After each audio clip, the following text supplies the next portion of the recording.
कहानियों का जादू हर किसी को भाता है और मैं लेकर आई हूँ एक अनोखी दास्तान। आइए इस दिलचस्प कहानी का आनंद उठाते हैं। रूपमती सौर्यगढ़ की राजकुमारी थी। उनके पिता विराट राजा उन पर बहुत गहरा विश्वास करते थे। इसी कारण उन्होंने अपनी राजकुमारी को राज्य की युवा रागी घोषित कर दिया था। राजा के इस निर्णय से प्रजा भी बेहद प्रसन्न थी। अब राजकुमारी रूपमती सूर्यगढ़ की भविष्य की महारानी थी। रूपमती न केवल सुंदर थी बल्कि गुणों से भी परिपूर्ण थी। वे उदार, दयालु और युद्ध कला में भी निपुण थी। राज्य पर आने वाली हर कठिनाई का सामना वे बड़ी कुशलता से करती थी। एक बार पड़ोसी राज्य के राजा भानसिंह ने उनके राज्य पर हमला कर दिया, परंतु रूपमती ने अपनी वीरता और चतुराई से उस युद्ध को जीत लिया। हालांकि इस युद्ध में हुई हिंसा ने उनके मन को विचलित कर दिया। वे अपने मन को शांत करना चाहती थी। इसी दौरान एक जादूगर उनके राज्य में आया। उसकी खासियत यह थी कि वह कोई जादू का खेल नहीं दिखाता था, बल्कि जीवन की कहानियों को जादुई अंदाज में प्रस्तुत करता था। उसकी कहानियों में ऐसा जादू था कि सुनने वाला भी उन्हें जीने लगता था। इस जादूगर का नाम था माथा और उसकी प्रसिद्धि दूर दूर तक फैली हुई थी। राजकुमारी ने भी उसकी विशेषता के बारे में सुना था और उससे मिलने की उत्सुकता में उसने उसे महल में बुलाने का निमंत्रण भेजा। हालांकि जादूगर का एक नियम था कि वह अपने डेरों के बाहर कहानी नहीं सुनाता था, इसीलिए उसने महल में आने से मना कर दिया। राजकुमारी ने उसके इस नियम का सम्मान किया और पिता से आज्ञा लेकर खुद ही जादूगर के डेरे पर चल पड़ी। पिता ने भी उन्हें आज्ञा दे दी, क्योंकि वे जानते थे कि राजकुमारी के मन में व्यथा थी। राजकुमारी अपने सैनिकों के साथ महल से 2 कोस दूर पश्चिम दिशा में स्थित जादूगर के डेरे पर पहुंच गई। वहां उन्होंने देखा कि जादूगर एक छोटी सी झोपड़ी में रहता था। राजकुमारी ने सोचा कि क्या यही जादूगर का डेरा है। उन्होंने अपने सैनिकों से कहा, जाओ और पूछ कर आओ कि क्या जादूगर इसी कुटिया में रहता है। सैनिक अंदर गए और जादूगर उनके साथ बाहर आया।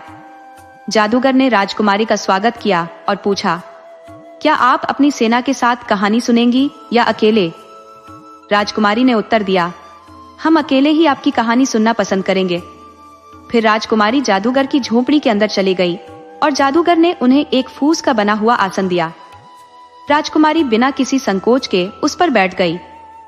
उन्होंने जादूगर से पूछा, क्या तुम्हारा नाम सच में माथा है? जादूगर ने मुस्कुराते हुए सिर हिला दिया। कहानी सुनाने से पहले जादूगर राजकुमारी से कहने लगा, राजकुमारी जी, मेरी कहानी हर रोज थोड़ा थोड़ा आगे बढ़ेगी।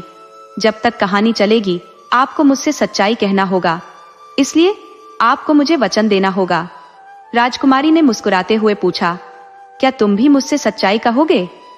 जादूगर हल्के से मुस्कुराते हुए बोला, राजकुमारी जी, मैं आपसे सच्चाई नहीं कह सकता। अगर मैं सच कह दूं तो मेरी कला का कोई मतलब नहीं रहेगा। मैं एक जादूगर हूं और भ्रम पैदा करना ही मेरी कला है। भ्रम का भी अपना सच नहीं होता, इसलिए मैं आपसे सच नहीं कह सकता। जो कहानी मैं सुनाने वाला हूं वह भी तो भ्रम की ही होगी। राजकुमारी ने मुस्कुराते हुए उसकी ओर देखा और कहा, इस कला का मुझे ज्यादा ज्ञान नहीं है, लेकिन तुम अपनी बातों की कला में बहुत ही निपुण हो। क्या मैं तुमसे एक प्रश्न पूछ सकती हूँ? जादूगर ने उत्तर दिया, राजकुमारी जी, आपकी जो इच्छा हो आप मुझसे पूछ सकती हैं। राजकुमारी ने कहा, यहाँ आने से पहले मैंने सोचा था कि जादूगर कोई अधेड़ उम्र का व्यक्ति होगा, जिसके पास अजीब से कपड़े होंगे, लंबी दाढ़ी मूछें होंगी, लेकिन तुम्हारे पास इनमें से कुछ भी नहीं है। तुम तो कहीं से भी जादूगर नहीं लगते। इतनी कम उम्र में तुमने यह कला कैसे सीखी? ये प्रश्न मेरे मन में बार बार आ रहा है। जादूगर हंसते हुए बोला, राजकुमारी जी, यही तो मेरी विशेषता है। मेरे गुरुदेव मुझे अपना अनमोल रत्न मानते हैं। मैंने इतनी कम उम्र में यह विद्या सीखी है। वैसे आप भी तो किसी रत्न से कम नहीं है। इतनी कम उम्र में ही आप राज्य की युवराजी है और भविष्य की महारानी भी। योग्यता का कोई उम्र से संबंध नहीं होता। राजकुमारी ने कहा, तुम्हारी बातें मुझे बहुत पसंद आ रही है। तुम सचमुच बातों के धनी हो, लेकिन अब बहुत देर हो गई है। मुझे अब यहाँ से चलना चाहिए। कल मैं फिर तुमसे कहानी सुनने आऊंगी और तुम कल मुझे कहानी सुनाओगे ना? जादूगर बोला, अवश्य राजकुमारी जी, कल से हम कहानी की शुरुआत करेंगे। अगले दिन राजकुमारी रूपमती फिर से जादूगर के डेरे पर उसकी झोपड़ी में कहानी सुनने पहुंची। जादूगर ने बड़े ही जादुई अंदाज में उनका स्वागत किया और बोला, राजकुमारी जी, कैसी कहानी सुनाऊं आपको? राजा रानी की, आग पानी की, या कोई प्रेम कहानी? राजकुमारी ने कहा। जादूगर जी, मुझे ना राजा रानी ना आग पानी, मैं ऐसी कहानी सुनना चाहती हूँ जो सरल जीवन की सरल कहानी हो। जादूगर ने आश्चर्य से पूछा, सरल जीवन की सरल कहानी क्यों राजकुमारी जी? राजकुमारी ने उत्तर दिया, क्योंकि मेरा मन बहुत उदास है। ऐसी बात बताओ जिससे मेरे मन की उदासी कहीं खो जाए। जादूगर सोचते हुए बोला, मन की उदासी तो केवल दो ही तरह से जा सकती है राजकुमारी। राजकुमारी ने उत्सुकता से पूछा, कौन से दो तरीके? जादूगर ने कहा, राजकुमारी जी, एक तो अध्यात्म से और दूसरा प्रेम से। पर मैं इतना ज्ञानी नहीं हूं कि आपको आध्यात्मिक ज्ञान दे सकूं। मैं आपको प्रेम कहानी सुना सकता हूं, लेकिन वह सरल होनी चाहिए। राजकुमारी ने सहमति में सिर हिलाया।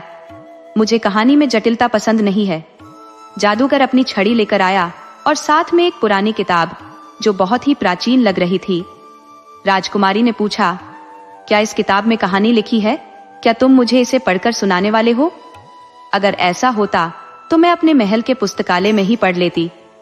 जादूगर ने मुस्कुराते हुए कहा, नहीं राजकुमारी, मैं आपको कहानी पढ़कर नहीं बल्कि दिखाकर सुनाऊंगा।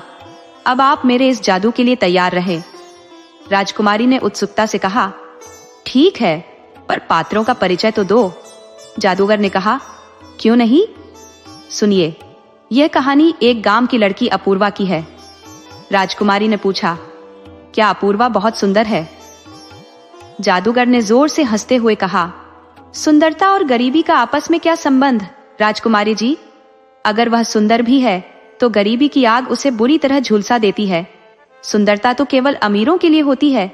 राजकुमारी ने गंभीरता से कहा, तुम सही कह रहे हो, पर मैं यहाँ बाहरी सुंदरता की नहीं बल्कि भीतरी सुंदरता की बात कर रही हूँ। क्या आंतरिक सुंदरता नहीं होती? जादूगर ने थोड़ी शर्मिंदगी के साथ उत्तर दिया, आंतरिक सुंदरता भी होती है राजकुमारी जी। क्षमा करें, मैं आपकी बात समझ नहीं सका। अब मैं अपनी कहानी आरंभ करता हूँ। जादूगर ने अपनी छड़ी घुमाई और राजकुमारी और जादूगर के सामने कहानी सजीव रूप में शुरू हो गई। पूर्वा राम प्रसाद की एकलौती बेटी थी। उसकी माँ का निधन उसी के जन्म के समय हो गया था। उसके पिता ने ही उसे बड़े प्यार से पाला था। राम प्रसाद गांव के जमींदार के खेतों में मजदूरी करते थे। जब पूर्वा बड़ी हो गई तो उसके पिता को उसकी शादी की चिंता सताने लगी। विवाह के लिए धन की जरूरत थी, लेकिन खेतों में मजदूरी करके बमुश्किल गुजारा हो पाता था। इसलिए राम प्रसाद ने पैसे कमाने के लिए गांव के पास के एक नगर में जाने का निर्णय लिया। लेकिन जाने से पहले उन्होंने पूर्वा को अपनी बहन रमा के पास भेज दिया। पूर्वा अपनी बुआ के काम में मदद करती थी और उसकी बुआ भी जमींदार के खेतों में मजदूरी करती थी। एक दिन जब पूर्वा अपनी बुआ के साथ खेतों में काम कर रही थी, गोविंद, जो उसकी बुआ का बेटा था और खेतों में काम कर रहा था, उसे कहने लगा, हमारी पूर्वा बहुत अच्छा गाती है, जरा सा गाना तो सुना दे ताकि काम में मन लग जाए और समय जल्दी बीत जाए। पहले तो पूर्वा शर्माने लगी, लेकिन गोविंद के बार बार कहने पर उसने गाना शुरू किया। उसके गीत की मधुर ध्वनि ने खेत में काम कर रहे सभी लोगों का मन मोह लिया। सब लोग उसकी तारीफ करते हुए कहने लगे, पूर्वा, तुम्हारी आवाज तो सच में कानों में मिश्री घोल देती है। तुम्हारे गीत ने सारी थकावट दूर कर दी। कहानी सुनते हुए राजकुमारी ने जादूगर से कहा, आज के लिए इतना ही काफी है, बाकी कहानी कल सुनेंगे। तो बताओ राजकुमारी, तुम्हें कहानी का यह हिस्सा कैसा लगा? राजकुमारी का ध्यान टूटता है और वह जादूगर से कहने लगी, कहानी का तो पता नहीं, लेकिन सच में पूर्वा की आवाज बहुत सुरीली है। उसने मेरी भी थकान उतार दी। मैंने कहा था ना कि पूर्वा सुंदर है। उसकी आवाज तो हर सुंदरता से ऊपर है। ये आवाज मानो स्वयं माँ सरस्वती का आशीर्वाद हो। जादूगर ने भी सहमति में सिर हिलाया। हाँ राजकुमारी, आप सही कह रही हैं। पूर्वा सच में अद्वितीय है। अगले दिन राजकुमारी फिर से जादूगर के पास कहानी सुनने पहुंची। गोविंद, जो पहले से ही वहां था, पूर्वा से कहने लगा, पूर्वा, दोपहर होने वाली है, लेकिन अभी तक खाना नहीं आया है। घर जाकर खाना ले आओ। पूर्वा खाना लेने के लिए घर की ओर चल दी। तभी पीछे से किसी ने आवाज दी, अरे सुनो। पूर्वा ने पीछे मुड़कर देखा तो एक लड़का उसकी ओर आ रहा था जो लगभग उसी की उम्र का था। वह लड़का उसके पास आकर रुका और बोला, तुम कितनी तेज चलती हो, दौड़ते दौड़ते मेरी तो सांस ही फूल गई। अच्छा ये बताओ, वो गाना कौन गा रहा था? तुमने देखा उसे? उसका नाम क्या था? पूर्वा ने हंसते हुए कहा, तुम मुझे कुछ बोलने का मौका दोगे तभी तो जवाब दूंगी। कब से खुद ही बोले जा रहे हो? पहले तो ये बताओ तुम मेरे पीछे क्यों भाग रहे हो? लड़के ने जवाब दिया, मैं तो तुमसे यही पूछ रहा था कि वहां गाना कौन गा रहा था। तुमने देखा? पूर्वा ने मुस्कुराते हुए कहा, हाँ देखा, वो गाना मैं ही गा रही थी। लड़का आश्चर्यचकित होकर बोला, सच में? लेकिन तुम्हें देखकर ऐसा नहीं लगता कि तुम इतनी अच्छी गायिका हो सकती हो। पूर्वा ने थोड़ा नाराज होकर कहा, तो क्या मेरे रंग और साधारण रूप रंग के कारण मैं अच्छा गाना नहीं गा सकती? लड़के ने जल्दी से माफी मांगते हुए कहा, ऐसा नहीं है, माफ करना मेरे इस व्यवहार के लिए, लेकिन सचमुच तुम ही गा रही थी। तुम तो बहुत ही अच्छा गाती हो, क्या मुझे फिर से सुनाओगी? पूर्वा ने कहा, नहीं, अब मुझे देर हो रही है। लड़के ने कहा, अच्छा तो कम से कम अपना नाम तो बता दो। पूर्वा ने जवाब दिया, पूर्वा। लड़के ने पूछा, तुम इसी गांव से हो? पहले कभी तुम्हें यहां देखा नहीं? पूर्वा ने उत्तर दिया, नहीं, मैं यहां अपनी बुआ के पास आई हूं। लड़के ने फिर पूछा, तो तुम यहां क्या कर रही हो? पूर्वा ने थोड़े से चिढ़ते हुए कहा, कितनी बार बताऊं, मैं अपनी बुआ के घर आई हूं। लड़का गोविंद के बारे में पूछता है, तो तुम गोविंद की बहन हो? पूर्वा ने कहा, हाँ, गोविंद मेरी बुआ का बेटा है। ठीक है, अब मैं चलती हूं। लड़के ने भी विदा ली। ठीक है, फिर मिलते हैं। अगले दिन वही लड़का फिर से पूर्वा के राज्य के उसी रास्ते में मिल गया। पूर्वा ने हैरानी से पूछा, तुम यहाँ क्या कर रहे हो? लड़के ने मुस्कुराते हुए कहा, मैं तुम्हारा इंतजार कर रहा था, तुमसे गाना सुनना है। पूर्वा ने थोड़ा चिढ़ते हुए कहा, अरे तुम तो पीछे ही पड़ गए। लड़के ने अनुरोध किया, सुना दो ना, मैं तुमसे विनती करता हूँ। पूर्वा ने हामी भरते हुए कहा, ठीक है सुनाऊंगी, लेकिन पहले तुम अपना परिचय तो दो, मैं तुम्हें जानती ही कितना हूँ। क्या करते हो तुम? लड़का जवाब में बोला, मैं जमींदार के यहाँ मवेशियों को चराता हूँ और मेरा नाम जुगल है। पूर्वा ने सिर हिलाते हुए कहा, अच्छा तो तुम गडरिया हो? जुगल ने हंसते हुए कहा, हाँ, अब तो परिचय भी दे दिया, अब गाना सुनाओ। पूर्वा ने कहा, मैं तुम्हें कल गाना सुनाऊंगी, क्योंकि कल मंदिर में भजन कीर्तन है, तुम वहां आ जाना और मेरा गाना सुन लेना। अच्छा, अब मैं चलती हूँ। जुगल कुछ ही मुलाकातों में पूर्वा के दिल में जगह बना लेता है। पूर्वा भी उसे मन ही मन चाहने लगती है। वह जुगल को खास महत्व देने लगती है और अपनी हर छोटी बड़ी बात उससे साझा करती है। जुगल को भी उससे बातें करना, उसका गाना सुनना और उससे मिलना बहुत भाता है। एक दिन जुगल नदी किनारे पूर्वा का इंतजार कर रहा था, लेकिन पूर्वा नहीं आई। वह चिंतित हो गया और सोचने लगा कि आज वह क्यों नहीं आई। पता करने पर उसे मालूम हुआ कि पूर्वा के पिता का संदेश आया था और वह बहुत बीमार थे, इसलिए पूर्वा अपने नगर वापस चली गई उनकी देखभाल के लिए। जुगल के मन में बेचैनी होने लगी। उसने सोचा, पूर्वा को मुझसे मिलकर जाना चाहिए था। क्या मेरा कोई हक नहीं है कि वह मुझे बताकर जाती? शायद मैं ही पागल था जो उसमें इतना डूबा हुआ था। उसे मेरी कोई परवाह नहीं है, तो मैं ही उसकी परवाह क्यों करूं? इसी उधेड़बुन में एक हफ्ता बीत गया। अब जुगल पूर्वा से मिलने के लिए बेताब हो उठा। उसने ठान लिया कि वह पूर्वा के गांव जाकर उससे मिलेगा। वह पूर्वा के गांव पहुंच गया। वहां जाकर उसने देखा कि पूर्वा के पिता का देहांत 2-3 दिन पहले ही हो चुका है। जुगल ने वहां आए रिश्तेदारों के सामने पूर्वा से विवाह की बात रखी और उन्होंने बिना किसी संकोच के कुछ समय बाद दोनों का विवाह करा दिया। जादूगर ने राजकुमारी रूपमती से पूछा, तो बताओ राजकुमारी, आज की कहानी तुम्हें कैसी लगी? राजकुमारी ने हल्की मुस्कान के साथ कहा, अच्छी लगी। अब पूर्वा और जुगल सुखी जीवन जिएंगे। कितना सरल जीवन है। काश मेरा भी ऐसा ही जीवन होता, एकदम सरल। जादूगर ने कहा, आप ऐसी जीवन की कामना कैसे कर सकती हैं, जबकि आप जैसा जीवन जीने के लिए लोग ईश्वर से प्रार्थना करते हैं?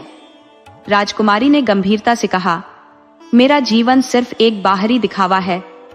इसमें हर रोज एक आंतरिक संघर्ष चलता रहता है। मुझे हर किसी को शक की नजर से देखना पड़ता है, किसी पर भी भरोसा नहीं कर सकती।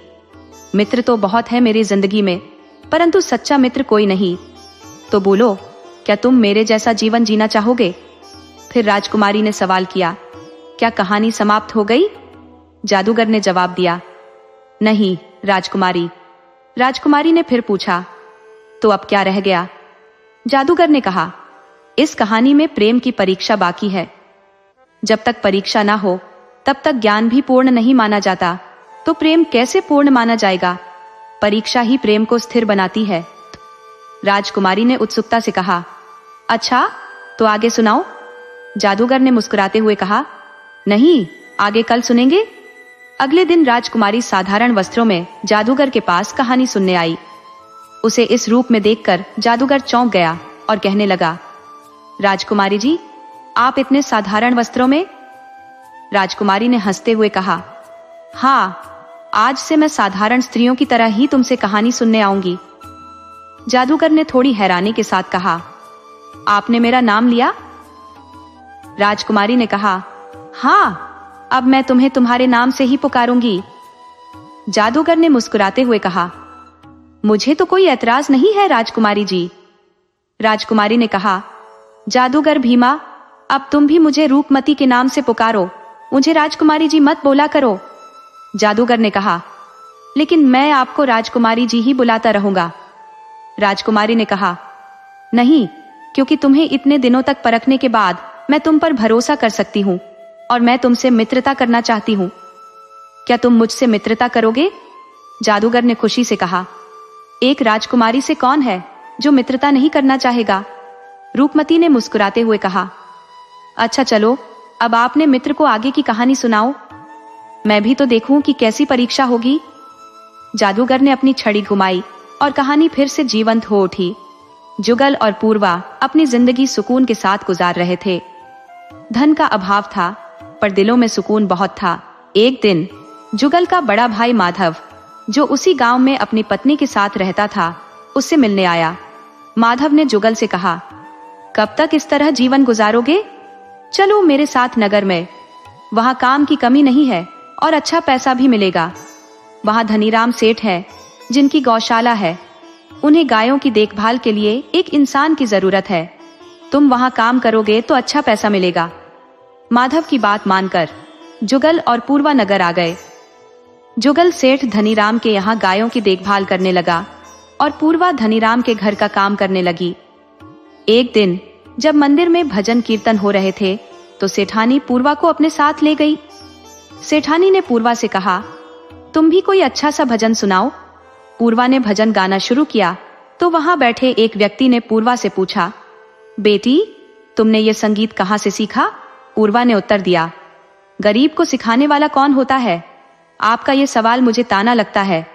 वह व्यक्ति बोला, मुझे क्षमा करना बिटिया, अगर तुम्हें मेरी बात बुरी लगी हो, लेकिन तुम बहुत ही सुंदर गाती हो, इसलिए मैं जानना चाहता था कि तुमने संगीत कहाँ से सीखा है। पर तुमने सही कहा, गरीब का गुरु प्रकृति होती है। भगवान तुम्हारे इस हुनर को हमेशा बनाए रखे। कुछ समय बाद एक व्यक्ति जुगल के पास आया और बोला, महल की गौशाला में एक व्यक्ति की जरूरत है, क्या तुम वहां काम करोगे? वहां तुम्हें इससे ज्यादा दान मिलेगा। जुगल बिना सोचे समझे वहां हाँ भर देता है। अब जुगल महल की गौशाला में गायों की देखभाल करने लगा। उसे इसके लिए अच्छा पैसा मिलता था, तो उसने पूर्वा से कहा कि वह अब सेठ के यहाँ काम न करे। अब वे दोनों एक दूसरे के साथ खुशहाल जीवन व्यतीत कर रहे थे। एक शाम की बात है, पूर्वा जुगल का इंतजार कर रही थी, लेकिन रात बहुत हो गई और जुगल नहीं आया। वह बहुत परेशान हो गई। पूरी रात निकल गई, लेकिन जुगल नहीं आया। उसके इंतजार में पूर्वा जमीन पर ही सो गई। अचानक दरवाजा खटखटाया गया। उसने दरवाजा खोला तो सामने माधव खड़ा था। उसने पूर्वा को आकर बताया, जुगल को सैनिकों ने कारावास में डाल दिया है, उस पर गाय चुराने का इल्जाम लगा है। ये सुनकर पूर्वा जोर जोर से रोने लगी। उसने माधव से पूछा, अब क्या करें, उसे कैसे कारावास से निकाले? माधव ने सांत्वना दी, रो मत, चलो हम दोनों उससे मिलने चलते हैं। वे दोनों कारावास पहुंचे। लेकिन सैनिकों ने उन्हें जुगल से मिलने नहीं दिया। पूर्वा ने बहुत विनती की, उनके पैर तक पकड़ लिए, लेकिन वे नहीं माने। सैनिकों ने कहा, कल राजा के दरबार में इसे पेश किया जाएगा, जो कहना है कल वहां कहना। माधव ने पूर्वा से कहा, हम दोनों कल राजा के दरबार में जाएंगे और राजा से विनती करेंगे। जुगल ऐसा नहीं कर सकता, वे हमारी बात अवश्य सुनेंगे। रात जैसे सदियों से लंबी हो गई। सुबह हुई और माधव और पूर्वा राजा के दरबार पहुंचे। भव्य दरबार में ऊंचे सिंहासन पर राजा प्रताप सिंह विराजमान थे। उनके बगल में रानी रत्ना देवी बैठी थी और नीचे मंत्रिमंडल जमा हुआ था। जुगल को राजा के सामने पेश किया गया।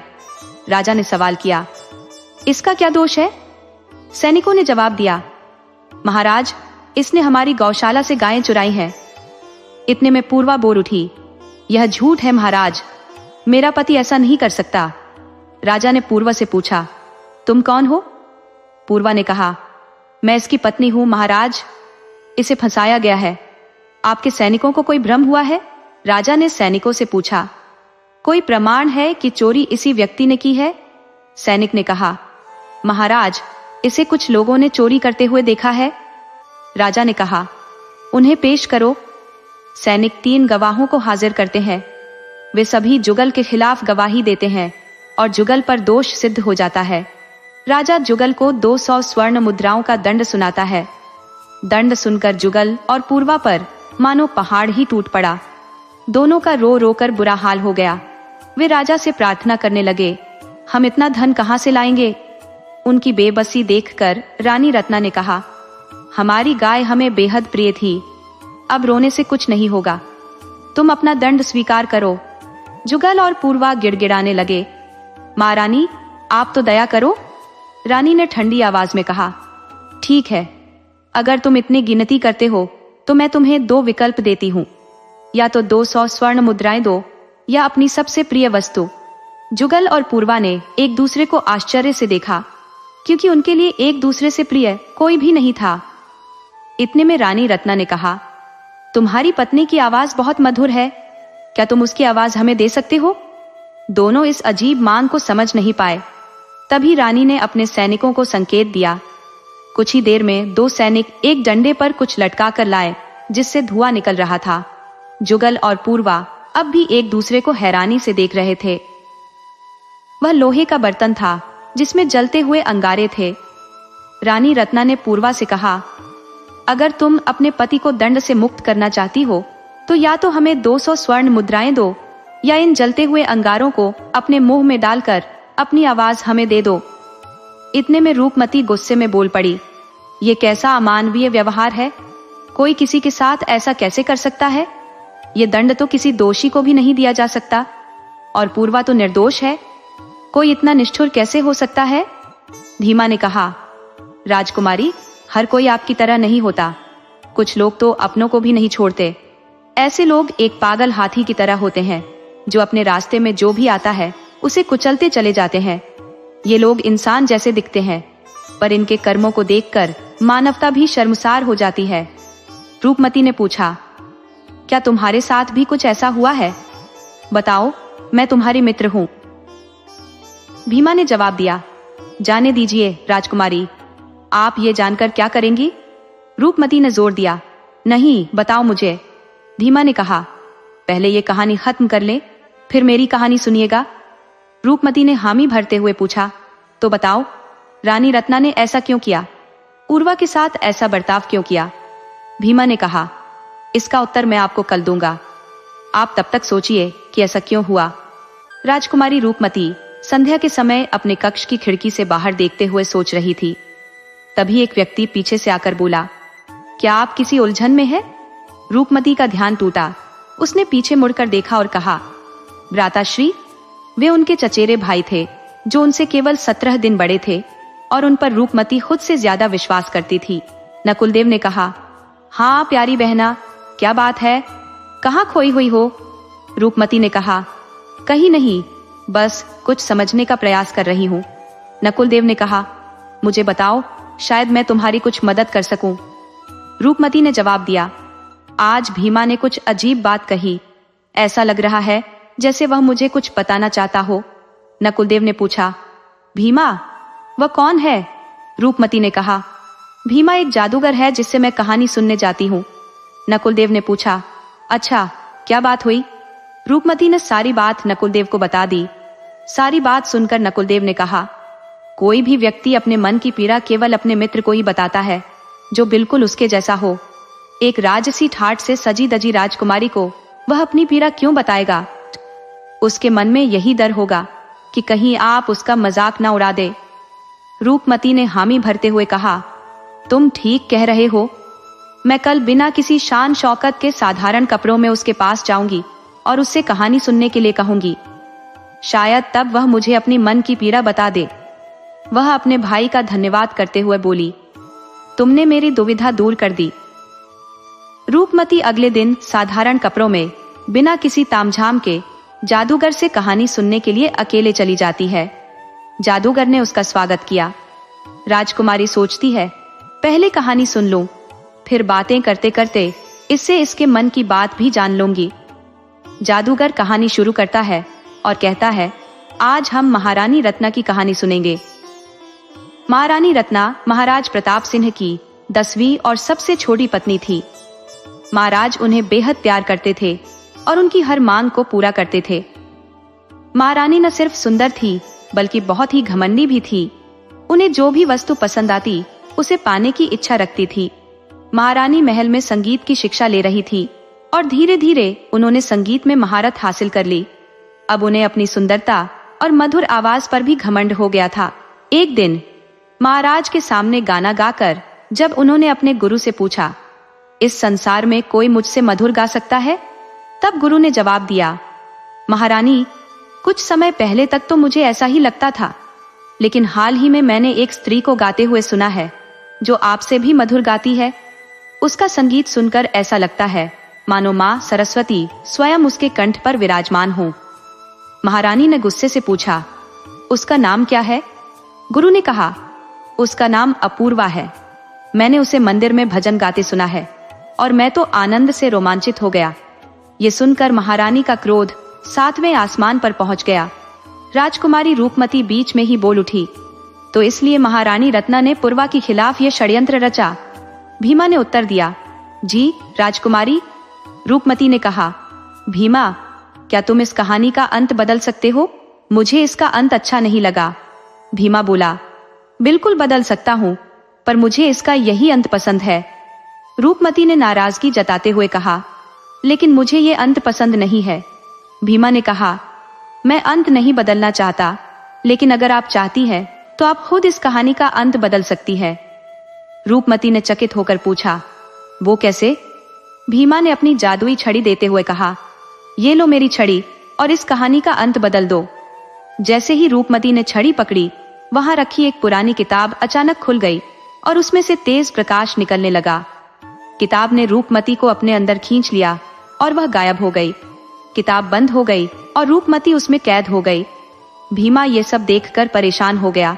तभी राजकुमार नकुलदेव किताब की ओर देखते हुए बोला, क्षमा करना राजकुमारी। अचानक वहां एक अग्नि रूप में देवी प्रकट हुई और भीमा से कहा, तूने अपनी विद्या का उपयोग एक निर्दोष स्त्री को सताने के लिए किया है। मैं तुझे श्राप देती हूँ कि तेरा शरीर एक ही पैर के अंदर पत्थर का हो जाएगा। भीमा देवी के श्राप से डर गया और सोचने लगा कि अब वह कैसे मुक्त होगा। वह यह भी नहीं जानता था कि राजकुमारी रूपमती कैसे छूटेगी। तभी एक व्यक्ति जिसका चेहरा ढका हुआ था भीमा के पास आया और पूछा, क्या मेरा काम हो गया? भीमा ने कहा, हाँ, तुम्हारा काम हो गया है। अब मेरे गुरुदेव को कारागार से मुक्त कर दो, जैसा तुमने वादा किया था। व्यक्ति ने पूछा, तुम्हारे पैरों को क्या हुआ है? भीमा ने उत्तर दिया, तुम्हें क्या लगता है मैं गलत काम करूंगा और उसका दंड मुझे नहीं मिलेगा? अवश्य मिलेगा। अब कुछ ही समय में मेरा पूरा शरीर पत्थर का बन जाएगा। इससे पहले मैं अपने गुरुदेव से मिलना चाहता हूँ। व्यक्ति ने कहा, मैं तुम्हें तुम्हारे गुरुदेव से मिलवा दूंगा। अगर तुम्हारी कोई और इच्छा हो तो वह भी बताओ। भीमा ने कहा, मैं ये जानना चाहता हूँ कि तुमने मुझसे ये काम क्यों करवाया और तुम हो कौन? व्यक्ति ने कहा, मैं तुम्हें सारी बात बताऊंगा, क्योंकि कुछ ही समय में तुम्हें ये श्राप अपने अंदर खींच लेगा। और फिर तुम किसी को कुछ भी नहीं बता सकोगे। सुनो, मैं रूपमती का बड़ा भाई नकुलदेव हूँ, और ये षड्यंत्र मैंने इसलिए रचा क्योंकि सिंहासन पर सिर्फ मेरा अधिकार है। मैं ही उसका उत्तराधिकारी था और मैं ही रहूंगा। भीमा ने सावधान किया, राजकुमारी भले ही इस किताब के अंदर फंस गई हो, लेकिन वहां भी वो तुम्हारी सारी बातें सुन सकती है। नकुलदेव ने कहा, सुनने दो, वैसे भी वह अब यहाँ नहीं आएगी और तुम भी जल्द ही पत्थर बन जाओगे। तुमने कहा था ना कि तुम अपने गुरुदेव से मिलना चाहते हो। दुर्भाग्य से मैंने उन्हें ईश्वर के पास भेज दिया है। गुस्से में व्यक्ति बोला, तुम तो एक बेहद निर्दयी व्यक्ति हो, तुम्हें इसका दंड अवश्य मिलेगा। इस प्रकार बोलते बोलते भी माँ का शरीर पूरी तरह से पत्थर का हो गया। नकुलदेव ने माँ और उस पुस्तक को एक गुप्त स्थान पर रख दिया। शाम होने को आई, लेकिन राजकुमारी महल नहीं पहुंची तो सभी लोग चिंतित हो गए। राजकुमारी के पिता, जो कि विराट राजा थे, ने राजकुमारी रूपमती को खोजने के लिए सैनिकों को चारों दिशाओं में भेजा। कई दिनों की खोज के बाद भी राजकुमारी का कोई सुराग नहीं मिला। राज्याभिषेक का समय निकट आ रहा था, इसलिए राजा और भी चिंतित हो गए। उन्होंने नकुलदेव से सलाह मांगी। नकुलदेव को मानो अपनी बात मनवाने का सुनहरा अवसर मिल गया। नकुलदेव ने कहा, महाराज, मैं यह कहने में संकोच कर रहा हूं, लेकिन एक विचार बार बार मेरे मन में आ रहा है। राजा ने पूछा, कौन सा विचार? नकुलदेव ने कहा, कहीं ऐसा तो नहीं कि किसी जादूगर ने राजकुमारी को अपने प्रेम जाल में फंसा लिया और उसे कहीं दूर ले गया हो? राजा ने गुस्से में कहा, चुप रहो नकुलदेव, हमारी राजकुमारी ऐसा कभी नहीं कर सकती। नकुलदेव ने कहा, महाराज, मेरा आपको ठेस पहुंचाने का कोई इरादा नहीं था, परंतु आप भी जानते हैं कि स्त्रियां भावनाओं को पत्थर की भांति कठोर बना सकती है, परंतु प्रेम में तो वे पिघल जाती है। और राजकुमारी रूपमती एक साधारण जीवन चाहती थी, वह कभी महारानी नहीं बनना चाहती थी। राजा ने कहा, मुझे पूरा विश्वास है कि वह मेरा विश्वास नहीं तोड़ेगी, इसलिए मैं तुम्हारी बात नहीं मान सकता। नकुलदेव ने कहा, महाराज, यदि आपका विश्वास अटल है तो मैं भी आपके विश्वास पर विश्वास करता हूँ, लेकिन राज्याभिषेक का समय निकट है और अब तक रूपमती का कोई पता नहीं चला है। लगता है हमें राज्याभिषेक का समय आगे बढ़ाना पड़ेगा। नकुलदेव ने कहा, नहीं महाराज, आप ऐसा नहीं कर सकते। राजा ने पूछा, क्यों नहीं कर सकते? नकुलदेव ने कहा, आप मंत्रिमंडल और प्रजा से क्या कहेंगे कि राज्याभिषेक इसलिए नहीं हो रहा क्योंकि राजकुमारी कहीं गायब हो गई है? आप जानते हैं कि स्त्रियों के बारे में अफवाहें फैलने में समय नहीं लगता। राजा ने कहा, तो फिर क्या करें नकुलदेव, तुम ही बताओ। नकुलदेव ने कहा, मेरे पास एक योजना है। हम प्रजा और मंत्रिमंडल से कह देंगे कि राजकुमारी मिल गई है, लेकिन वह बीमार है और उसका गुप्त रूप से इलाज चल रहा है। तब तक हम राजकुमारी को खोजने के लिए गुप्त सैनिक तैनात कर देंगे। राजा ने कहा, क्या हम झूठ बोलेंगे?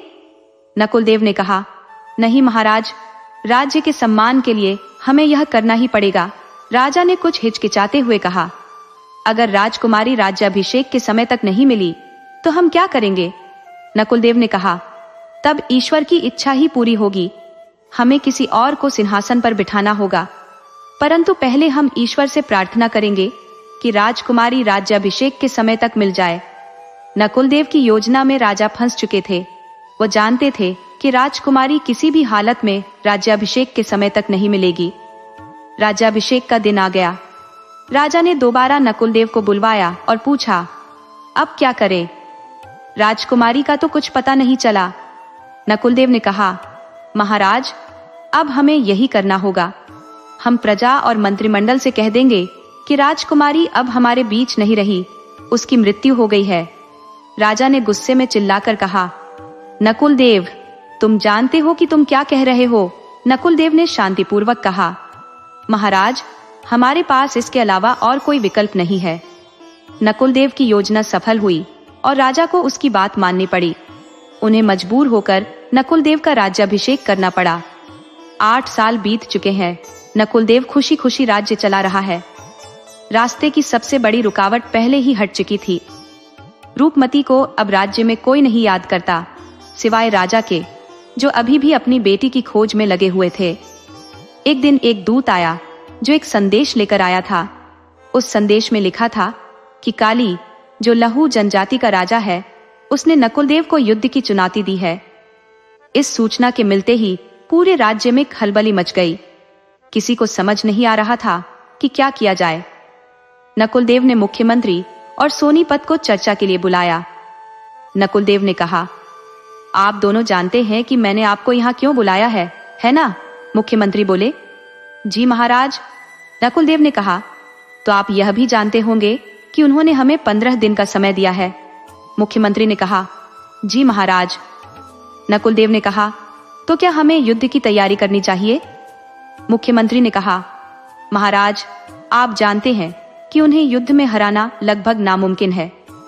आज तक कोई भी उन्हें नहीं हरा पाया, बस एक रूपवती को छोड़कर। यह सुनते ही नकुलदेव का गुस्सा 7वें आसमान पर पहुंच गया।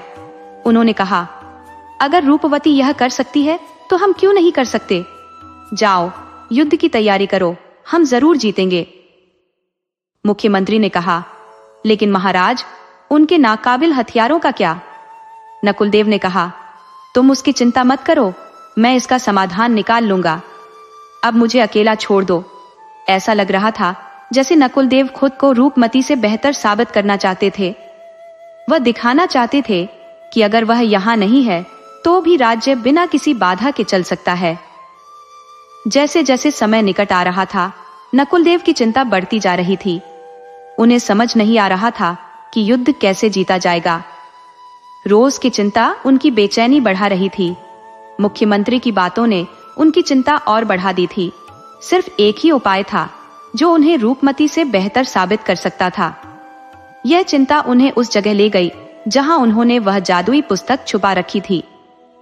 वह वहां गए और उस किताब की ओर देखते हुए बोले, चाहे मैंने तुम्हें इस पुस्तक में बंद कर दिया हो, लेकिन तुमने मेरा पीछा नहीं छोड़ा। मैंने सोचा था कि 8 वर्षों में इस राज्य का हर व्यक्ति तुम्हें भूल चुका होगा, लेकिन मेरी प्रजा और मंत्रिमंडल को अब भी लगता है कि तुम मुझसे बेहतर हो। पर मैं साबित कर दूंगा कि मैं तुमसे बेहतर हूँ। मैं यह युद्ध जीत कर ही रहूंगा। उन्होंने उस पुस्तक पर हाथ रखा और बोले, काश तुम यहाँ होती। लेकिन फिर अचानक आवेश में आकर नकुलदेव बोले, नहीं, ऐसा नहीं हो सकता। मैं इस समस्या का हल निकाल कर ही रहूंगा। और यह कहकर वह वहां से चले गए। युद्ध का दिन आ गया। दोनों ओर की सेनाएं तैयार थी और नकुलदेव की सेना के सामने काली की सेना खड़ी थी, जो संख्या में उनकी सेना से 2 गुनी थी। युद्ध शुरू हुआ। कुछ ही समय में नकुलदेव की सेना का मनोबल टूटने लगा। काली की सेना ने नकुलदेव की सेना को बुरी तरह से परास्त कर दिया। किसी को कुछ समझ नहीं आ रहा था। किसी तरह नकुलदेव की सेना ने पहला दिन पूरा किया। हर कोई अगले दिन के युद्ध के बारे में सोच रहा था, क्योंकि किसी के पास कोई रणनीति नहीं थी। नकुलदेव की चिंता बढ़ती जा रही थी कि कहीं वह युद्ध न हार जाए। युद्ध का दूसरा दिन शुरू हुआ। सेना का मनोबल टूट चुका था। सेनापति ने नकुलदेव से संधि करने की सलाह दी, पर नकुलदेव मानने को तैयार नहीं थे। तभी एक व्यक्ति आया जिसका चेहरा ढका हुआ था। वह घोड़े पर सवार था। उस व्यक्ति ने आकर कहा, अगर तुम्हें युद्ध जीतना है तो तुम्हें वही करना होगा जो मैं कहूंगा। नकुलदेव ने पूछा, तुम कौन हो? उस व्यक्ति ने उत्तर दिया, अभी मेरे परिचय का समय नहीं है। अभी यह युद्ध लड़ने का समय है। अगर तुम यह युद्ध जीतना चाहते हो तो जैसा मैं कहूंगा वैसा करना होगा। नकुलदेव के पास कोई और विकल्प नहीं था। वह किसी भी तरह से युद्ध को जीतना चाहते थे। उस व्यक्ति ने जोश में कहा, युद्ध कभी भी सिर्फ सेना या हथियारों से नहीं जीता जाता। मनोबल की आवश्यकता होती है। अपनी हिम्मत बढ़ाओ और उन सैनिकों पर टूट पड़ो। देखना, हम यह युद्ध जीत जाएंगे। और रही बात उनके राजा की, उसे मैं देख लूंगा। मुझ पर भरोसा रखो। बस फिर क्या था, पूरी सेना में ऐसा जोश भर गया मानो उन्होंने जीता हुआ युद्ध देख लिया हो। जैसे ही उस व्यक्ति के निर्देशों का पालन किया, नकुलदेव की सेना ने युद्ध जीत लिया। उस अज्ञात योद्धा ने बड़ी ही चतुराई से लहू जनजाति के राजा काली का वध कर दिया। युद्ध के बाद हर कोई खुश था, लेकिन सबके मन में एक ही सवाल था, आखिर वो बहादुर योद्धा कौन था जिसने उन्हें विजय दिलाई? नकुलदेव ने उससे कहा, अब तो अपना परिचय दो। मैं तुम्हें उचित पुरस्कार से सम्मानित करना चाहता हूँ। तुम्हारी युद्ध कला से मैं बेहद प्रभावित हूँ। वो अजनबी योद्धा बोला, मैं अपना परिचय जरूर दूंगा और पुरस्कार भी लूंगा, परंतु यहाँ नहीं। शाम का समय था और नकुलदेव के मन में बार बार यही सवाल उठ रहा था, आखिर वो नकाबपोश कौन है? क्या वो रूपमती तो नहीं? लेकिन ये कैसे हो सकता है? वो तो कभी लौट भी नहीं सकती। नकुलदेव का मन बेचैन हो रहा था। वो बस ये जानने को उत्सुक थे कि नकाबपोश कौन है, लेकिन नकाबपोश ने कह दिया था कि वो अपनी पहचान मंत्रिमंडल के सामने ही प्रकट करेगा। नकुलदेव सुबह होने का इंतजार करने लगे। जैसे ही सुबह हुई, दरबार सजाया गया। सभी मंत्रिमंडल के सदस्य आ गए और राजा भी आ चुके थे। अब सभी नकाबपोश के दरबार में आने की प्रतीक्षा कर रहे थे। हर कोई उत्सुक था ये जानने के लिए कि वो अज्ञात व्यक्ति कौन है जिसने उन्हें कुशलता से विजय दिलाई। नकाबपोश दरबार में आया। नकुलदेव ने कहा, कृपया अपना परिचय दीजिए। नकाबपोश ने उत्तर दिया, मेरा परिचय मेरी वाणी से नहीं बल्कि मेरे कार्यों से होगा। उसकी बात सुनकर नकुलदेव की धड़कनें तेज हो गईं। जैसे ही नकाबपोश ने अपना चेहरा उजागर किया, वहां उपस्थित हर व्यक्ति स्तब्ध रह गया। दरबार में चारों ओर खुसर पुसर होने लगी। महाराज उसे देखकर दौड़ते हुए आए और उसे गले लगा लिया। उन्होंने पूछा, तुम कहाँ थी? मेरी पुत्री? राजा ने सवालों की झड़ी लगा दी। तुम कहाँ थी? कहाँ चली गई थी? तुमने अपने पिता को क्यों छोड़ दिया? दरबार में सब लोग आपस में बातें करने लगे। कुछ कह रहे थे कि राजकुमारी रूपमती तो मर चुकी थी, परंतु अब जीवित कैसे हो गई? इतने समय तक कहाँ थी? राजकुमारी ने कहा, इसका जवाब मैं नहीं दूंगी, मेरे भाई नकुलदेव देंगे। सबकी निगाहें अब नकुलदेव पर थीं। नकुलदेव का चेहरा सफेद पड़ गया। रूपमती ने दरबार में नकुलदेव के षड्यंत्र के बारे में सबको बताया। दरबार के सारे मंत्री, राजा और अन्य सभी नकुलदेव के खिलाफ हो गए। नकुलदेव को सिंहासन से हटा दिया गया और उसे कैद कर लिया गया। अब बड़ी धूमधाम से रूपमती का राज्याभिषेक किया गया। रूपमती ने नकुलदेव को दंड देने के लिए दरबार में बुलाया। रूपमती ने कहा, मैं जानती हूं कि आपके मन में बार बार यही सवाल उठ रहा है कि मैं उस जादू से कैसे मुक्त हुई। आप दंड से ज्यादा इसी बात के लिए चिंतित हैं। तो चलिए, मैं आपकी इस चिंता का समाधान करती हूँ, परंतु इससे पहले आपको एक कहानी सुननी पड़ेगी। ये कहानी लगभग 10 वर्ष पुरानी है, जब राजा काली का आतंक चारों ओर फैला हुआ था। हर कोई जानता था कि उसे हराना मुश्किल है, परंतु मैं उसे हराना चाहती थी। मैं उसे हराने का उपाय पाना चाहती थी, क्योंकि मैं अपने राज्य को उसके आक्रमण से सुरक्षित रखना चाहती थी। इसके लिए मेरे पिताजी ने मुझे बताया कि राजा काली को हराना संभव है, क्योंकि उसके पास नाग अस्त्र है जो उसे गुरु कृपाचार्य से प्राप्त हुआ था। राजा काली ने बहुत कठिनाइयों का सामना किया था और गुरु कृपाचार्य की बहुत सेवा की थी, जिससे प्रसन्न होकर उन्होंने यह अस्त्र दिया। इसका तोड़ केवल गुरुदेव कृपाचार्य जानते थे। मैंने भी गुरुदेव कृपाचार्य से नागास्त्र का तोड़ प्राप्त करने की इच्छा व्यक्त की। पिताजी ने कहा कि वहां जाने का रास्ता अत्यंत दुर्गम और खतरनाक है, और अगर तुम वहां पहुंच भी गई तो भी गुरुदेव कृपाचार्य हर किसी को विद्या नहीं देते। वह पहले कठिन परीक्षा लेते हैं, उसके बाद ही किसी को अपना शिष्य बनाते हैं। फिर भी मैंने वहां जाने का निश्चय किया। मैंने मार्ग की हर चुनौती को पार किया और गुरु कृपाचार्य के पास पहुंची, उनसे शिक्षा प्राप्त की। लगभग 1 वर्ष बाद मेरी शिक्षा पूरी हुई। जब मैंने गुरुदेव से जाने की अनुमति मांगी तो उन्होंने कहा, पुत्री, तुम भविष्य में एक महान रानी बनोगी, परंतु तुम्हारे जीवन का एक हिस्सा अज्ञात रहेगा। तुम एक षड्यंत्र का शिकार बनोगी, क्योंकि तुम लोगों पर बहुत जल्दी भरोसा कर लेती हो। कोई न कोई तुम्हारे इस विश्वास का फायदा उठाएगा और तुम्हें षड्यंत्र में फंसा देगा। मैंने उनसे पूछा, गुरुदेव, वो व्यक्ति कौन है? तो उन्होंने कहा, तुम्हें समय आने पर सब पता चल जाएगा। इस बात को समय के हवाले कर दो। रूपमती ने कहा, ठीक है गुरुदेव, अगर आप नहीं बताना चाहते तो मत बताइए, पर क्या आप यह बता सकते हैं कि उस षड्यंत्र से मैं कैसे मुक्त होंगी? गुरुदेव ने उत्तर दिया, पुत्री, समय बहुत शक्तिशाली होता है। इससे अधिक शक्तिशाली इस दुनिया में कुछ भी नहीं। जो व्यक्ति तुम्हें इस षड्यंत्र में फंसाएगा वही तुम्हें इससे निकालेगा भी। रूपमती ने आश्चर्यचकित होकर पूछा, जो व्यक्ति मुझे षड्यंत्र में फंसाएगा वही मुझे क्यों बचाएगा? क्या वो मुझे फिर से अपने रास्ते का कांटा नहीं मानेगा? गुरुदेव ने उत्तर दिया, मैं पहले ही कह चुका हूं, इस बात को समय के हवाले कर दो। समय एक राजा को रंक बना सकता है और एक रंक को राजा। समय के आगे सभी को झुकना पड़ता है। समय हर किसी को विवश कर देता है और यह समय ही उसे विवश करेगा कि वह तुम्हें उस षड्यंत्र से मुक्त करे। रूपमती ने कहा, और जैसा गुरुदेव ने कहा था, तुमने मुझे उसी षड्यंत्र से मुक्त किया। जब तुम उस जगह आए थे जहां तुमने मुझे और माँ को कैद में रखा था, तब तुमने उस पुस्तक पर हाथ रखकर कहा था कि मैं चाहता हूं कि तुम मुक्त हो जाओ। उसी पल मैं मुक्त हो गई थी। नकुल देव आश्चर्य से रूपमती की ओर देखता है और पूछता है, क्या तुम पहले से जानती थी? रूपमती ने उत्तर दिया, हाँ, मुझे पहले से पता था कि मेरे साथ षड्यंत्र होगा, लेकिन यह नहीं पता था कि वह षड्यंत्र मेरे अपने भ्राता रचेंगे। रूपमती ने भावुक होकर कहा, क्या आप जानते हैं, इस दुनिया में कुछ रिश्ते बहुत पवित्र होते हैं और उनमें से एक रिश्ता भाई बहन का होता है। वह दोनों बिना किसी स्वार्थ के एक दूसरे से जुड़े होते हैं। वे एक दूसरे से कुछ नहीं मांगते, एक दूसरे के दुख में दुखी होते हैं और एक दूसरे के सुख में सुखी। एक बहन अपने भाई के साथ सबसे अधिक सुरक्षित महसूस करती है, लेकिन आपने हमारे इस संबंध की मर्यादा नहीं रखी।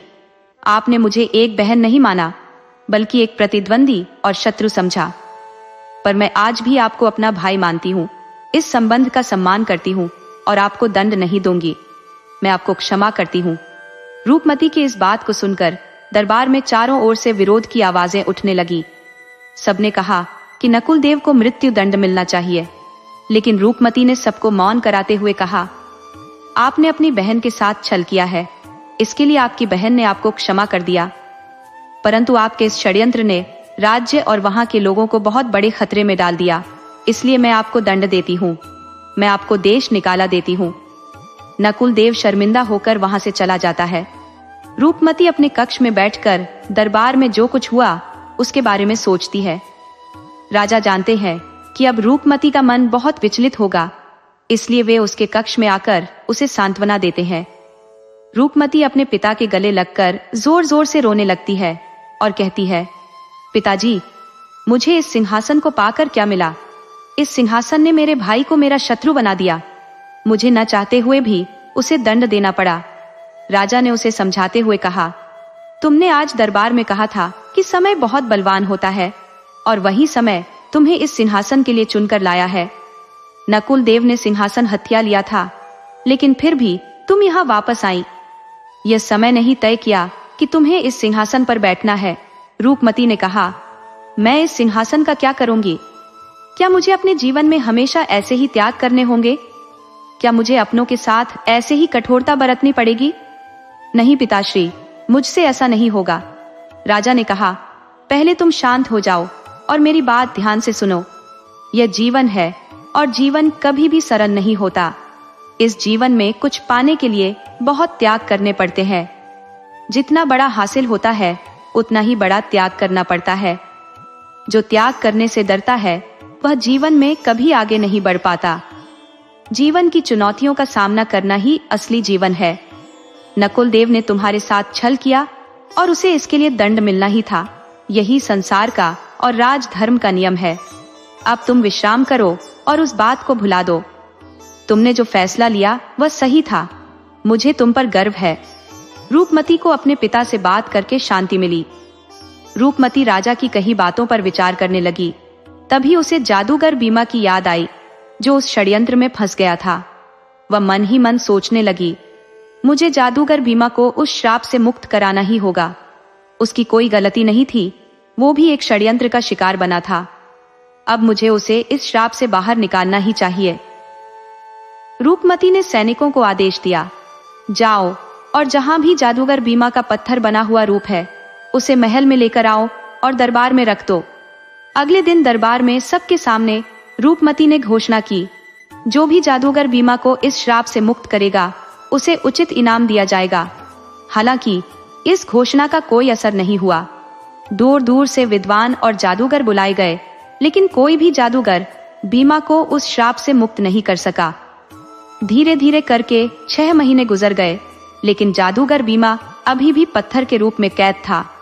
अब रूपमती ने तय किया कि वह गुरुदेव कृपाचार्य के पास जाएगी और उनसे इस समस्या का समाधान पूछेगी, क्योंकि उसे लगता था कि इस संसार में गुरुदेव कृपाचार्य ही ऐसे हैं जो इस समस्या का हल बता सकते हैं और जादूगर बीमा को श्राप से मुक्त कर सकते हैं। रूपमती गुरुदेव कृपाचार्य के पास गई और सारी बात बताई। गुरुदेव ने कुछ देर ध्यान लगाकर कहा, राजकुमारी, जादूगर बीमा को श्राप विद्या की देवी ने दिया है, क्योंकि उसने तुम्हारे साथ छल किया था। अब जादूगर बीमा को केवल निश्चल प्रेम की धारा ही इस श्राप से मुक्त करा सकती है। रूपमती ने पूछा, गुरुदेव, यह निश्चल प्रेम धारा कहाँ मिलेगी? गुरुदेव मुस्कुराते हुए बोले, यह धारा समय की नदी में मिलेगी। समय आने पर सब पता चल जाएगा। रूपमती महल लौट आई और बीमा के पत्थर के रूप के पास जाकर बोली, गुरुदेव ने मुझे तुम्हें इस समस्या से निकालने का समाधान बता दिया है। बस अब उस समाधान को ढूंढना बाकी है। मैं तुम्हें वचन देती हूँ बीमा, मैं तुम्हें इस श्राप से मुक्त करने के लिए उस निश्चल प्रेम धारा को ढूंढकर ही रहूंगी। रूपमती ने पत्थर के हृदय वाले भाग पर हाथ रखकर कहा, अब जादूगर बीमा की सलामत पत्थर को राजसी बगीचे में रखवा दिया जाए। इसके बाद रूपमती राजा से मिलने उनके कक्ष में गई। राजा ने पूछा, पुत्री, तुम्हारी यात्रा कैसी रही? क्या समाधान मिला? रूपमती ने कहा, हाँ पिताजी, गुरुदेव ने समाधान बताया है। राजा ने पूछा, क्या समाधान बताया है? रूपमती ने कहा, निश्चल प्रेम धारा। राजा ने पूछा, तुमने क्या सोचा है? रूपमती बोली, पिताजी, मुझे समझ नहीं आ रहा कि उस निश्चल प्रेम धारा को कहाँ ढूंढूं। आप ही बताइए, मुझे क्या करना चाहिए? राजा कुछ देर सोचने के बाद बोले, किसी के लिए निश्चल प्रेम धारा का संबंध उसके माता पिता, भाई बहन या प्रेमी से हो सकता है। रूपमती ने कहा, ठीक है पिताजी, मैं अभी सैनिकों को आदेश देती हूँ कि वे जादूगर बीमा के किसी संबंधी को ढूंढ कर लाएं। लेकिन इस आदेश का कोई फायदा नहीं हुआ।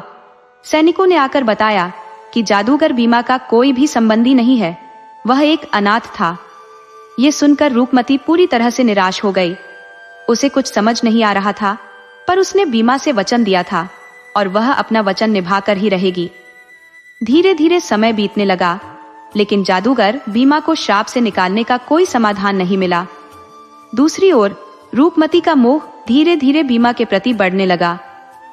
जब भी उसे समय मिलता, वह बगीचे में जाकर घंटों बीमा के पत्थर के साथ बैठी रहती, जैसे वह जीवित हो।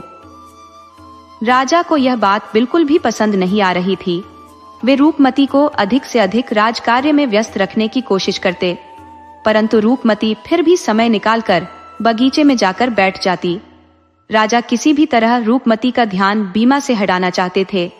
इसलिए एक दिन उन्होंने कहा, पुत्री, तुम्हारे लिए कई बड़े राज्यों से रिश्ते आए हैं। मुझे लगता है कि तुम्हें अब विवाह बंधन में बंध जाना चाहिए। रूपमती ने जवाब दिया, पिताजी, आपको जैसा सही लगे वैसा करें। राजा ने कहा, पर क्या पुत्री? रूपमती ने कहा, पिताजी, मैंने बीमा से वचन दिया है कि मैं उसे श्राप से मुक्त करूंगी। राजा ने पूछा, इस बात का विवाह से क्या संबंध है? रूपमती ने उत्तर दिया, पिताजी, बीमा का कोई संबंध नहीं है, लेकिन मैंने यह निश्चय किया है कि पहले मैं अपना वचन निभाऊंगी, फिर विवाह करूंगी। राजा ने यह सुनकर कहा, यह कैसी बात हुई? अगर जादूगर भीमा जीवन भर श्राप से मुक्त नहीं हुआ, तो क्या तुम अपनी पूरी जिंदगी शादी नहीं करोगी? रूपमती ने जवाब दिया, ऐसा नहीं है पिताजी, इस संसार में हर समस्या का समाधान होता है। इस समस्या का भी कोई ना कोई हल जरूर होगा और मुझे एक दिन जरूर मिलेगा। ये कहकर रूपमती वहां से चली गई। समय गुजरता गया और इस तरह 2 साल बीत गए। राजा का सब्र अब जवाब देने लगा था, लेकिन वह अपनी बेटी को उस शिला के पीछे पागल होते नहीं देख सकते थे। उन्होंने रूपमती को इस मोह से छुटकारा दिलाने की ठान ली। इसके लिए उन्होंने एक योजना बनाई और अपनी योजना को पूरा करने के लिए रात का इंतजार किया। आधी रात के समय जब उन्हें लगा कि रूपमती सो चुकी होगी, वह एक बड़ा सा हथौड़ा लेकर बगीचे की ओर चल दिए। वह शिला को तोड़ने ही वाले थे कि पीछे से एक आवाज आई, नहीं पिताजी, ऐसा मत करिए, वह जीवित है। अगर आप इस शिला को तोड़ेंगे तो इसके अंदर का प्राणी मर जाएगा। नहीं पिताजी, ऐसा मत करिए। ये रूपमती की आवाज थी। राजा ने पीछे मुड़कर देखा और रूपमती से कहा, तो मैं क्या करूं बेटी? मैं अपनी बेटी को इस पत्थर में बंधे हुए नहीं देख सकता। यह पागलपन है और मैं अपनी बेटी को पागल नहीं होने दूंगा। मुझे मत रोको। रूपमती ने फिर से हाथ जोड़कर कहा, नहीं पिताजी, ऐसा मत करिए। लेकिन राजा ने उसे झटक दिया तो रूपमती उस शिला के सामने खड़ी हो गई। राजा रुक गए। रूपमती शिला की ओर मुड़कर घुटनों के बल बैठ गई और जोर जोर से रोने लगी। उसने कहा, पिताजी, इसे मत मारिए, ये मेरा प्रेमी है। रूपमती के आंसू शिला पर गिरने लगे और शिला में दरारें आने लगी। राजा ने यह देखा और जल्दी से रूपमती को उठाकर दूर ले गए। थोड़ी देर बाद शिला पूरी तरह टूट गई और उसके अंदर से जादूगर भीमा बेहोश होकर गिर पड़ा। रूपमती और राजा उसे महल में लेकर आए। अब रूपमती को एहसास हो गया था कि वह भीमा से प्रेम करती है। जिस निश्चल प्रेम की वह तलाश कर रही थी वह वही था। अब उसे सिर्फ भीमा के होश में आने का इंतजार था। 2 दिन बाद भीमा होश में आया तो रूपमती की खुशी का ठिकाना नहीं था। वह अपनी भावनाओं को भीमा के सामने व्यक्त करने के लिए उतावली थी। दूसरी ओर राजा की चिंता और बढ़ गई थी, क्योंकि वह नहीं चाहते थे कि उनकी गुणवान पुत्री किसी जादूगर से विवाह करे। भीमा को जैसे ही होश आया वह वहां से जाने लगा। रूपमती ने उसे रोका और कहा, अभी तुम्हारी तबीयत ठीक नहीं है, इसलिए तुम्हें कुछ दिन और आराम करना चाहिए। भीमा ने उसकी बात मान ली। रूपमती घंटों तक भीमा के साथ बातें करती रही, लेकिन भीमा हमेशा उदास रहता। वह कुछ नहीं कहता था, बस कभी कभी उसकी आंखों में आंसू आ जाते थे। भीमा का स्वास्थ्य धीरे धीरे सुधर रहा था। एक दिन राजा भीमा से मिलने आए। भीमा समझ गया कि राजा क्या कहना चाहते हैं। राजा ने पूछा, अब तुम्हारा स्वास्थ्य कैसा है? भीमा ने कहा, आपकी कृपा से सब अच्छा है। कुछ देर चुप रहने के बाद भीमा ने कहा, मैं जानता हूं आप यहाँ क्यों आए हैं। जैसे आप रूपमती के सुनहरे भविष्य की कामना करते हैं, वैसे ही मैं भी उसकी भलाई चाहता हूँ। मैं जानता हूँ कि मैं उसके योग्य नहीं हूँ। आप निश्चिंत रहे, मैं सब कुछ सही कर दूंगा। राजा को भीमा की बातें सुनकर शांति मिली और वे वहां से चले गए। कुछ समय बाद रूपमती भीमा से मिलने आई। भीमा ने उससे कहा, अब मुझे यहाँ से जाने की अनुमति दीजिए, अब मेरा स्वास्थ्य ठीक है। रूपमती ने पूछा, तुम कहाँ जा रहे हो? भीमा ने कहा, पता नहीं। रूपमती ने फिर पूछा, तुम यहाँ से क्यों जा रहे हो? भीमा ने उत्तर दिया, यह महल और यह राजसी जीवन मेरे लिए नहीं है। रूपमती ने कहा, अगर यह सब तुम्हारे लिए नहीं है तो मेरे लिए भी नहीं है। तुम जहां भी जा रहे हो मुझे भी अपने साथ ले चलो। भीमा मुस्कुराते हुए बोला, आप मेरे साथ क्या करेंगी और किस अधिकार से मेरे साथ चलेंगी? कृपया मेरे साथ उपहास ना करें और मुझे जाने दे। रूपमती ने कहा, क्या तुम नहीं जानते कि मेरा तुम पर क्या अधिकार है? मैं तुमसे प्रेम करती हूँ। भीमा ने कहा, मैं यह सब जानता हूँ, इसलिए यहाँ से जाना चाहता हूँ। रूपमती ने पूछा, पर क्यों?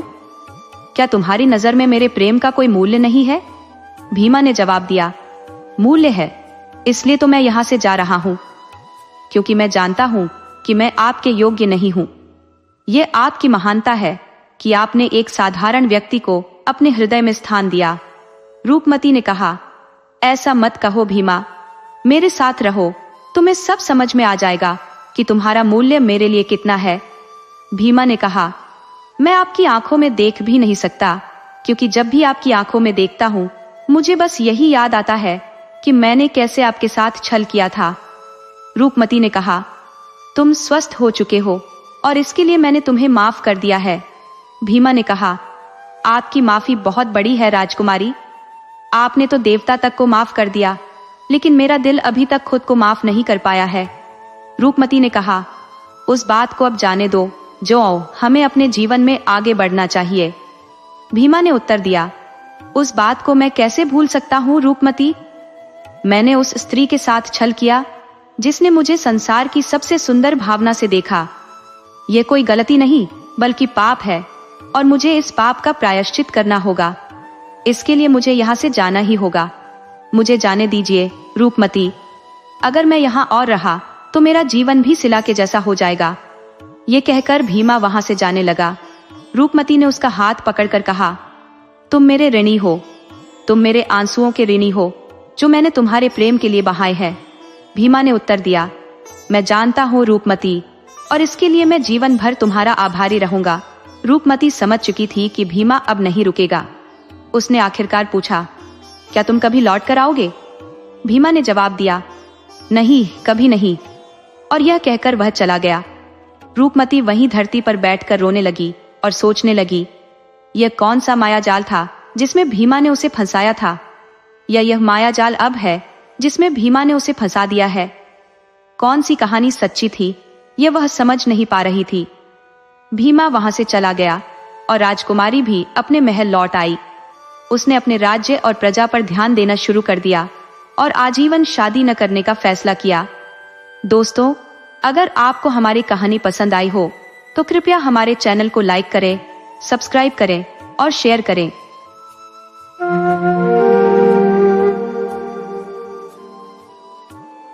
एक दिन की बात है, जब वह माँ अपने बही खाते में कुछ लिख रही थी। थोड़ी देर बाद उसने पास पड़ी मिट्टी से कुछ गढ़ना शुरू किया। मिट्टी से उसने एक आकृति बनाई, लेकिन फिर उसे बिगाड़ दिया। उसकी मासूम सी बेटी जो पास में खेल रही थी, काफी देर से यह देख रही थी। उसने देखा कि उसकी माँ कुछ बना रही है और फिर उसे नष्ट कर रही है। तब उस बच्ची ने अपनी कोमल आवाज में पूछा, माँ, आप क्या कर रही हो? माँ मुस्कुराते हुए बोली, बेटी, मैं इंसान के अच्छे और बुरे भाग्य को लिख रही हूँ। यही भाग्य तय करता है कि मनुष्य अपना जीवन कैसे बिताएगा। बेटी ने तुरंत ही उत्सुकता से पूछा, माँ, फिर तो आपने मेरा भी भाग्य लिखा होगा? माँ ने हंसते हुए कहा, हाँ बेटी, तुम्हारा भी भाग्य मैंने लिखा है। बेटी सोचने लगी कि जब उसकी खुद की माँ ही उसके भाग्य को लिखने वाली है तो उसका भाग्य निश्चित रूप से बहुत अच्छा होगा। यही सोचकर उसने फिर से अपनी माँ से पूछा, माँ, मुझे जानना है कि आपने मेरे भाग्य में क्या लिखा है? माँ थोड़ी देर के लिए शांत हो गई, गहरे विचारों में डूब गई, फिर बिना कुछ कहे चुप रह गई। बेटी ने दोबारा वही सवाल दोहराया, माँ, आपने मेरे भाग्य में क्या लिखा है? माँ उसे बताना नहीं चाहती थी कि उसकी किस्मत में दरअसल खुशियों की जगह दुर्भाग्य लिखा है। इसलिए वह बोली, बेटी, मैं तुझे बाद में बताऊंगी, अभी तो छोटी है, इस बारे में ज्यादा मत सोच।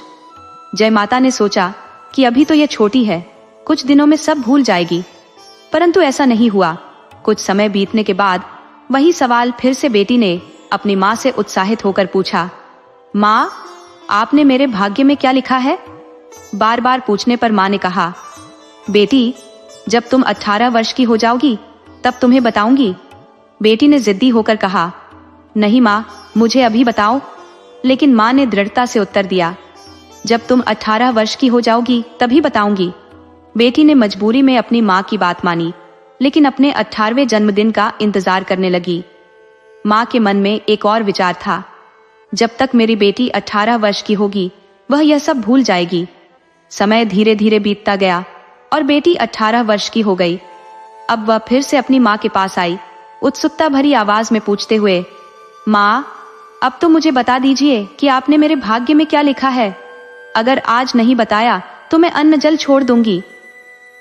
बेटी की ये बातें सुनकर माँ ने उसे प्यार से सिर पर हाथ रखा और कहा, बेटी, तुम जानना चाहती हो तो सुनो, तुम्हारा विवाह तुम्हारे ही जन्म दिए पुत्र से होगा। ये सुनकर बेटी क्रोध में आ गई। उसने अपनी माँ का हाथ झटक दिया और खड़ी हो गई।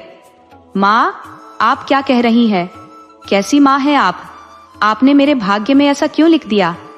गुस्से में वह माँ को कोसने लगी, अपशब्द कहने लगी और घर से बाहर निकल गई। माँ ने उसे रोकने की बहुत कोशिश की, लेकिन बेटी नहीं रुकी। वह ठान चुकी थी कि अपनी माँ द्वारा लिखे गए भाग्य को बदल कर रहेगी। बेटी ने कहा, मैं तेरे लिखे हुए को बदल दूंगी। जो तूने मेरे भाग्य में लिखा है वह कभी सच नहीं होगा। यही सोचकर वह जंगल की ओर चल पड़ी और वहां जाकर रहने लगी। उसने निश्चय किया कि वह कभी विवाह नहीं करेगी। उसने मन में ठाना, यदि मैं विवाह ही नहीं करूंगी तो बेटा कहां से पैदा होगा, और यदि बेटा ही नहीं हुआ तो माँ का लिखा हुआ भविष्यवाणी कभी पूरी नहीं होगी। वह जंगल में फल फूल खाकर अपना जीवन बिताने लगी, एक अकेली, परंतु अपने भाग्य को बदलने के इरादे से दृढ़। तो क्या मेरी माँ के लिखे हुए भाग्य को कोई झुठला सकता है?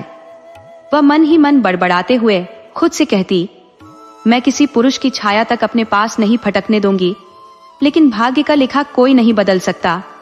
धीरे धीरे वह जंगल के सन्नाटे में एक झोपड़ी बनाकर रहने लगी।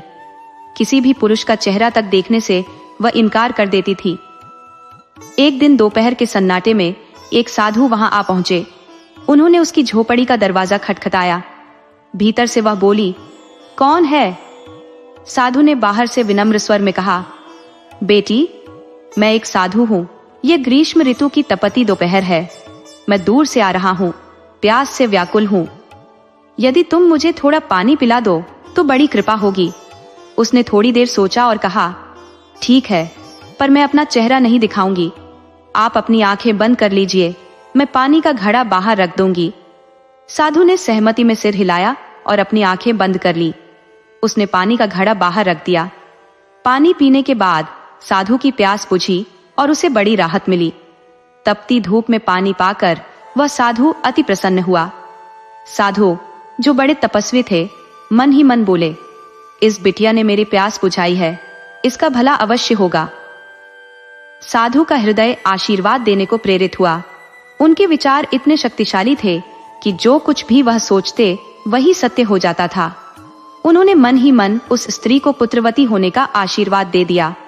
उनके इस आशीर्वाद के कारण समय के साथ वह गर्भवती हो गई और 9 महीने बाद उसने एक सुंदर पुत्र को जन्म दिया। लेकिन वह स्त्री अपने भाग्य को बदलने के लिए दृढ़ थी। उसने सोचा कि अगर पुत्र ही नहीं रहेगा तो भविष्यवाणी कैसे सच होगी। उसने अपनी साड़ी का पल्लू फाड़कर अपने पुत्र को उसमें लपेटा और उसे दूर कहीं छोड़ने निकल पड़ी। रास्ते में एक गांव के पास उसे एक कुम्हार का आंवला दिखा, जिसमें कुम्हार अपने बर्तन पका रहा था। उसने सोचा, सुबह जब यह कुम्हार ईंधन जलाएगा तो मेरे बेटे का अंत हो जाएगा। वह अपने पुत्र को उस आंवले में रखकर भारी दिल से अपनी झोपड़ी में लौट आई। सुबह होते ही कुम्हार और उसकी पत्नी आंवले में आग जलाने आए। तभी उन्होंने वहां एक बच्चे की रुलाई सुनी। जब कुम्हार और उसकी पत्नी ने बच्चे की करुण आवाज सुनी तो उन्होंने पास जाकर देखा कि वहां एक नन्हा शिशु रो रहा था। दोनों निसंतान थे। उनके जीवन में कभी औलाद की किलकारियां नहीं गूंजी थी। इसलिए इस अनजान बालक को वे अपने घर लेकर आए और उसे अपने हृदय से लगा लिया। उन्होंने उस बालक को अपने सगे बेटे के समान स्नेह दिया और उसका पालन पोषण करने लगे। समय के साथ वह बालक धीरे धीरे बड़ा होने लगा। एक दिन कुम्हार और उसकी पत्नी ने निश्चय किया कि अब समय आ गया है कि उनके बेटे को शिक्षा प्राप्त करनी चाहिए। उन्होंने उसे पास की पाठशाला में भेजने का निर्णय लिया। वहां उसका परिचय राजा के पुत्र से हुआ। दोनों में घनिष्ठ मित्रता हो गई और कुम्हार का बेटा अक्सर महल में आने जाने लगा। राजा और रानी भी उसे अत्यधिक स्नेह देने लगे। महल के अन्य लोग भी उसे स्नेह करने लगे। इस प्रकार समय का प्रवाह अपनी गति से चलता रहा और वह बालक युवावस्था में प्रवेश कर गया। जब वह जवान हो गया तो राजा ने उसे अपने अस्तबल का कार्यभार सौंप दिया। अब वह कुम्हार का पुत्र राजा के घोड़ों को जंगल में चराने ले जाता। उसी जंगल में जहां उसकी असली माँ व माता की बेटी एकांत में निवास करती थी। अज्ञात रूप से वह युवक अपनी वास्तविक माँ के समीप ही जाकर बैठ जाता, उसकी झोपड़ी के पास जहां उसकी माँ रह रही थी।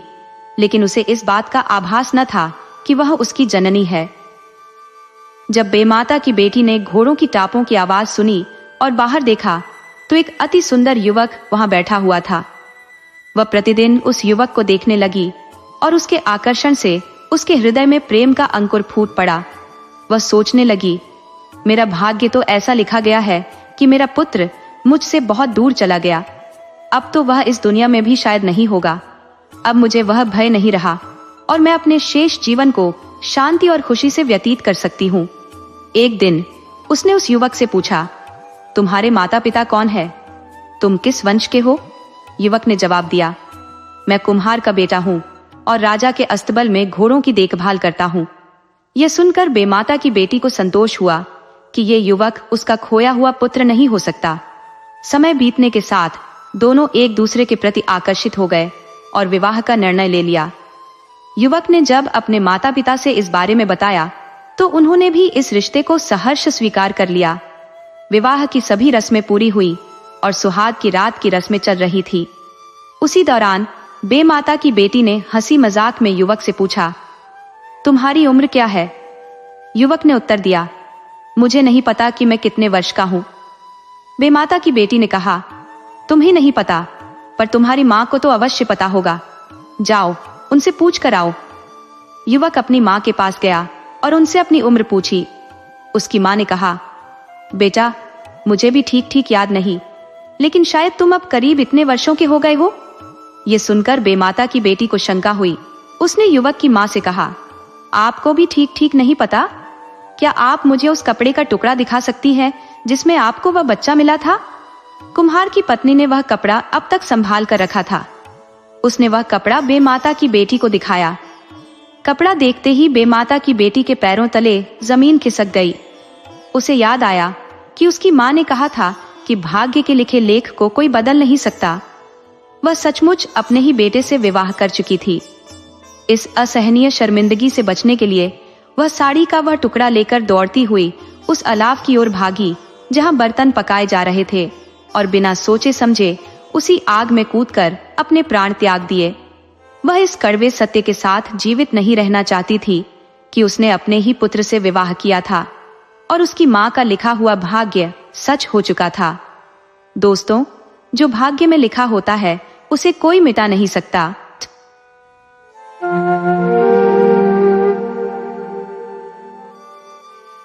एक बार की बात है, प्रेतराज सरकार धरती पर विचरण कर रहे थे। उन्होंने चारों ओर फैली शांतिपूर्ण स्थिति को देखा तो वे अत्यंत अचंभित हो गए। कुछ सोच विचार कर उन्होंने अपने सभी भूतों को बुलाया और कहा, कभी समय था जब लोग हमसे थर-थर कांपते थे, किंतु अब मुझे लगता है कि मनुष्यों ने हमसे डरना ही छोड़ दिया है। न केवल इंसान बल्कि देवी देवता भी अब हमसे भयभीत नहीं होते। जानवरों की बात तो छोड़ ही दो, अगर यही स्थिति जारी रही तो शीघ्र ही हमारा अस्तित्व ही समाप्त हो जाएगा और भूतों का कोई नामो निशान नहीं बचेगा। इस पर सभी भूतों ने सहमति व्यक्त करते हुए कहा, महाराज, शायद आपको कोई भ्रम हुआ है। आज भी लोग हमसे उतना ही डरते हैं जितना पहले डरते थे। बस हो सकता है कि आपको इसकी जानकारी नहीं मिल पाती हो। प्रेतराज ने गंभीरता से कहा, अगर ऐसा है तो मैं आज किसी को भय से कांपते देखना चाहता हूँ, इसलिए आज हम सब मिलकर किसी को डराने निकलेंगे। सभी भूत एकमत होकर बोले, आप सही कह रहे हैं महाराज, हमें अवश्य किसी को डराकर दिखाना चाहिए। प्रेतराज ने सभी भूतों को इकट्ठा किया और किसी को डराने का संकल्प लेकर वहां से चल पड़े। रास्ते में चलते हुए उन्होंने एक पेड़ के नीचे हनुमान जी को बैठा देखा। प्रेतराज ने कहा, आज हम इसी वानर को डराते हैं। ये सुनते ही सभी भूत हंस पड़े और बोले, महाराज, आप भी इतने छोटे से वानर को डराकर क्या करेंगे? आज तो हमें किसी बड़े जीव को पकड़ना चाहिए और उसे इतना डराना चाहिए कि हमारे नाम का डर दूर दूर तक फैल जाए। प्रेतराज ने मुस्कुराते हुए कहा, ठीक है, लेकिन हमें किसी से शुरुआत तो करनी ही पड़ेगी। आज इस छोटे वानर से ही शुरुआत करते हैं। प्रेतराज ने उत्साहित होकर कहा। सभी भूत खुशी से झूम उठे और बोले, जैसी आपकी आज्ञा महाराज। प्रेतराज ने सभी भूतों को आदेश दिया, ठीक है, अब तुम लोग जाकर इस वानर को भयभीत कर दो। इसके बाद सारे भूत हनुमान जी को डराने के लिए उनके पास पहुंच गए। उन्होंने हनुमान जी को चारों ओर से घेर लिया और शोर मचाने लगे। पेड़ों को झकझोरने लगे, वातावरण में हलचल मचा दी। कुछ भूत हनुमान जी को गुदगुदी करने लगे तो कुछ उनकी त्वचा पर चिकोटी काटने लगे, लेकिन हनुमान जी इन सब हरकतों से पूरी तरह निर्विकार रहे। वे अपने ध्यान में लीन भगवान श्री राम का जाप कर रहे थे। श्री राम जय जय राम, मेरे प्रभु राम जय जय राम। भूतों की उथल पुथल का उन पर कोई असर नहीं हो रहा था। जब भूतों ने देखा कि उनकी तमाम कोशिशों के बावजूद हनुमान जी की शांति भंग नहीं हो रही, तो वे हताश हो गए। वे आपस में विचार करने लगे, ये वानर न तो डरता है और न ही हमारी उपस्थिति की कोई परवाह करता है। जब तक इसकी आंखें नहीं खुलेंगी तब तक यह हमें देखेगा कैसे, और बिना देखे यह डरेगा कैसे। तब सभी भूत एकजुट होकर हनुमान जी के कान के पास जोर जोर से चिल्लाने लगे। उनकी उम्मीद थी कि इससे हनुमान जी का ध्यान टूट जाएगा। अंततः हनुमान जी ने अपनी एक आंख खोलकर देखा। सामने ढेर सारे भूत खड़े थे जो उन्हें परेशान करने की पूरी कोशिश कर रहे थे। हनुमान जी ने शांति से कहा, देखो, मैं अभी भगवान श्री राम के नाम का जाप कर रहा हूँ, मुझे परेशान मत करो। अगर तुम लोगों को यहाँ बैठना है तो मैं यहाँ से चला जाता हूँ, लेकिन मुझे मेरे ध्यान से भटकाओ मत। हनुमान जी की इस बात से भूतों को लगा कि शायद वानर डर गया है, तभी वह यहाँ से जाने की बात कर रहा है। ये सोचकर वे और अधिक उत्साह के साथ हनुमान जी को परेशान करने लगे। तब हनुमान जी ने फिर गंभीरता से चिताया, मैंने तुमसे पहले ही कहा है, मैं अपने प्रभु का ध्यान कर रहा हूँ, मुझे परेशान मत करो। लेकिन भूतों ने उनकी बातों को अनसुना कर दिया और अपनी नाकाम कोशिशों को जारी रखा। जब हनुमान जी की चेतावनी का कोई असर नहीं हुआ तो उन्होंने एक शक्तिशाली भूत को पकड़ लिया और उसे हवा में उछाल दिया। इस दृश्य को देखकर सभी भूत कांप उठे और तत्काल प्रेतराज के पास लौट गए। भयभीत भूतों ने प्रेतराज से कहा, महाराज, वह वानर बहुत ही बलशाली है। हनुमान जी ने हमारे सबसे शक्तिशाली प्रेत को पकड़कर जैसे ही आकाश में उछाल दिया। प्रेतराज चिंतित होते हुए बोले, ये सब ठीक है, लेकिन यह बताओ, जिसे बानर ने फेंका था वह प्रेत कहाँ गया? सभी भूतों ने उसे चारों ओर खोजा, लेकिन वह किसी को नहीं मिला।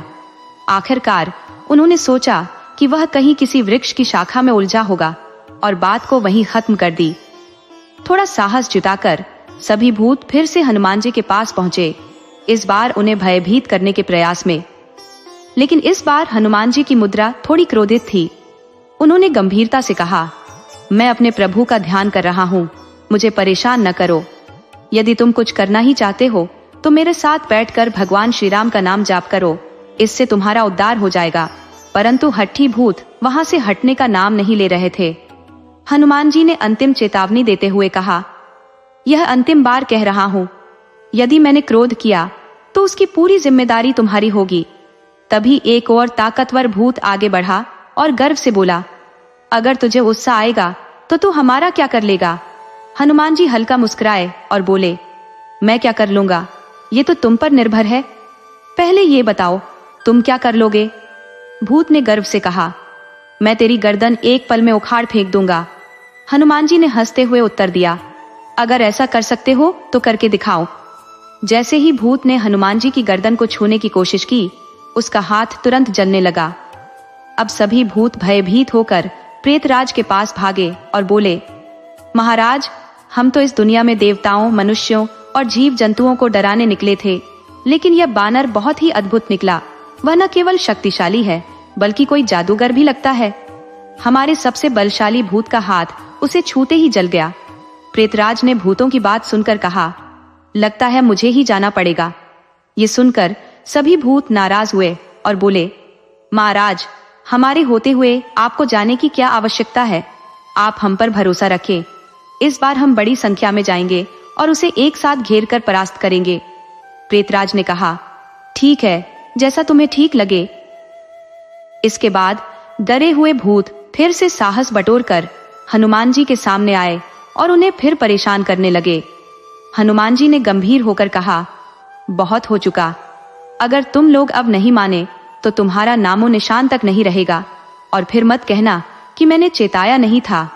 यह सुनते ही उनमें से एक बड़ा प्रेत सामने आया और हनुमान जी से चुनौती देते हुए बोला, यदि तुझमें इतना बल है तो मुझसे लड़कर दिखा। हनुमान जी ने उसे एक हाथ से पकड़कर कई बार झकझोरा और कहा, तुम मुझसे लड़ोगे?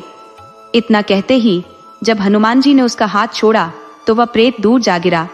यह दृश्य देखकर सभी भूत भयभीत हो गए और वहां से भागने लगे। सारे भूत और प्रेतों में उदासी और भय छा गया। अंततः वे सब प्रेतराज के पास पहुंचे और बोले, महाराज, वह बानर तो असाधारण बलशाली और जादूगर है। वह जिसे भी पकड़ता है उसे चुटकी में मार गिराता है। हमने अपनी पूरी कोशिश की, लेकिन हम उसका एक बाल भी बांका नहीं कर पाए। हम जो देवी देवताओं और मनुष्यों को डराने के लिए निकले थे, अब वही बानर हमें इतना भयभीत कर रहा है कि हम अपने हालात तक नहीं बता सकते। अब हम उससे लड़ने में असमर्थ हैं। अपने भूतों की यह हालत देखकर प्रेतराज ने सभी भूतों को एकत्र किया और एक सभा बुलाई।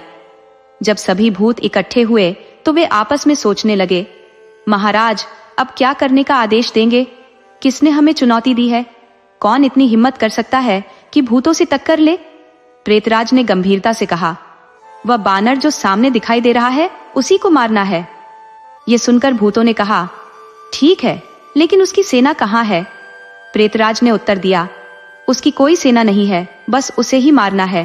प्रेतराज की इस बात पर सभी भूत हंसने लगे और बोले, महाराज, आपने एक छोटे से बानर को मारने के लिए पूरी दुनिया के भूतों को इकट्ठा कर लिया। यह तो हमारी बेइज्जती हो गई। हम में से कोई एक भी भूत उसे अकेले ही मार सकता है।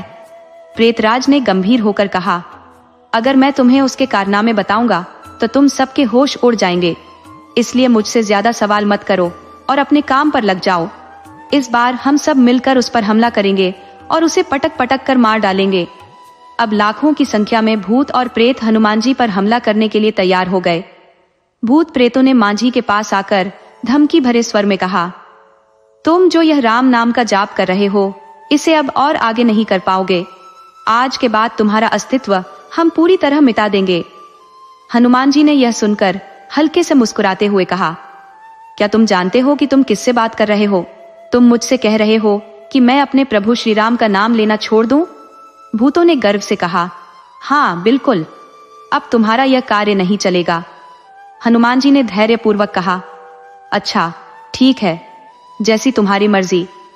इतने में सभी भूतों ने एकजुट होकर हनुमान जी पर हमला करने के लिए धावा बोल दिया।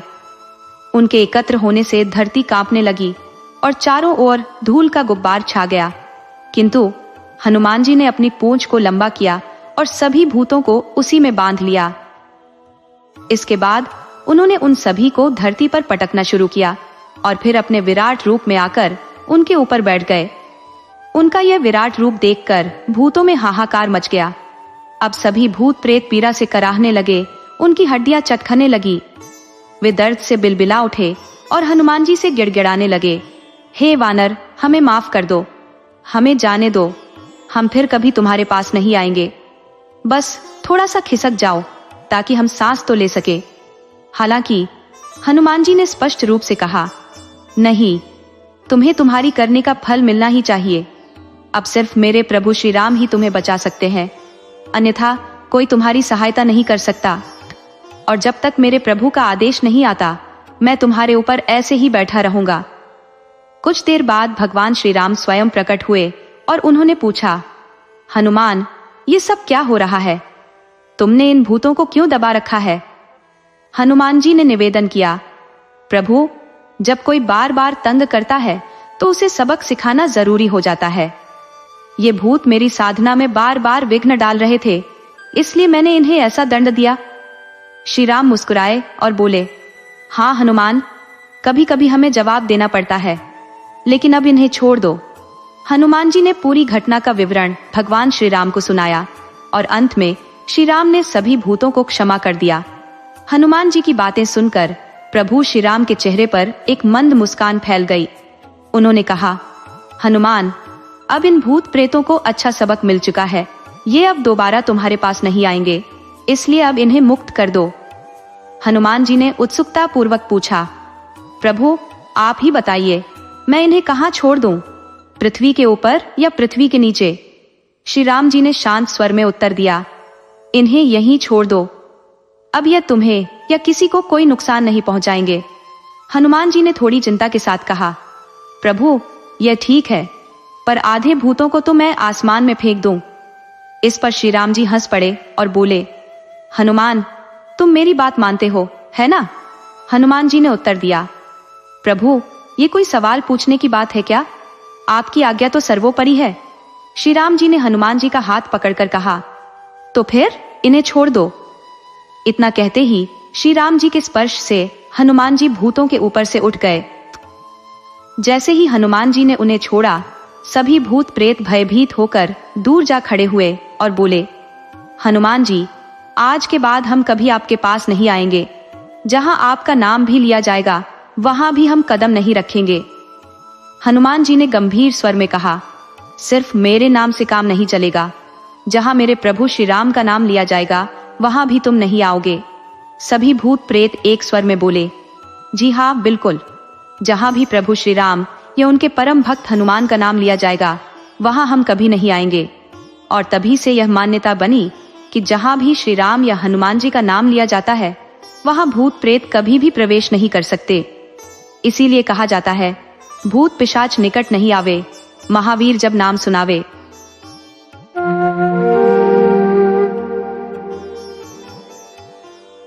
एक छोटे से गांव में राकेश अपने परिवार संग निवास करता था। वह विवाहित था और उसके पास एक पुराना जर्जर स्कूटर था, जिससे वह अक्सर तेल भरवाने गांव से लगभग 15 किलोमीटर दूर स्थित पेट्रोल पंप पर जाता था।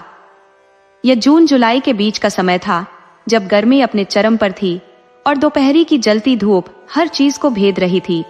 राकेश अपने स्कूटर में तेल भरवाकर घर की ओर लौट रहा था। उसका घर लगभग 12-14 किलोमीटर दूर था।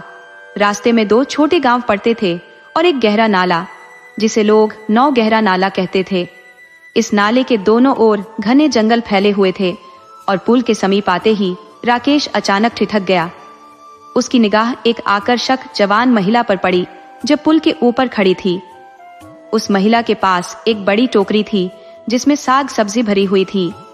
लेकिन राकेश को चौंकाने वाली बात उसका पहनावा था। वह हल्की नीले रंग की साड़ी पहने हुए थी और उसके बदन पर सोने चांदी के गहने झिलमिला रहे थे।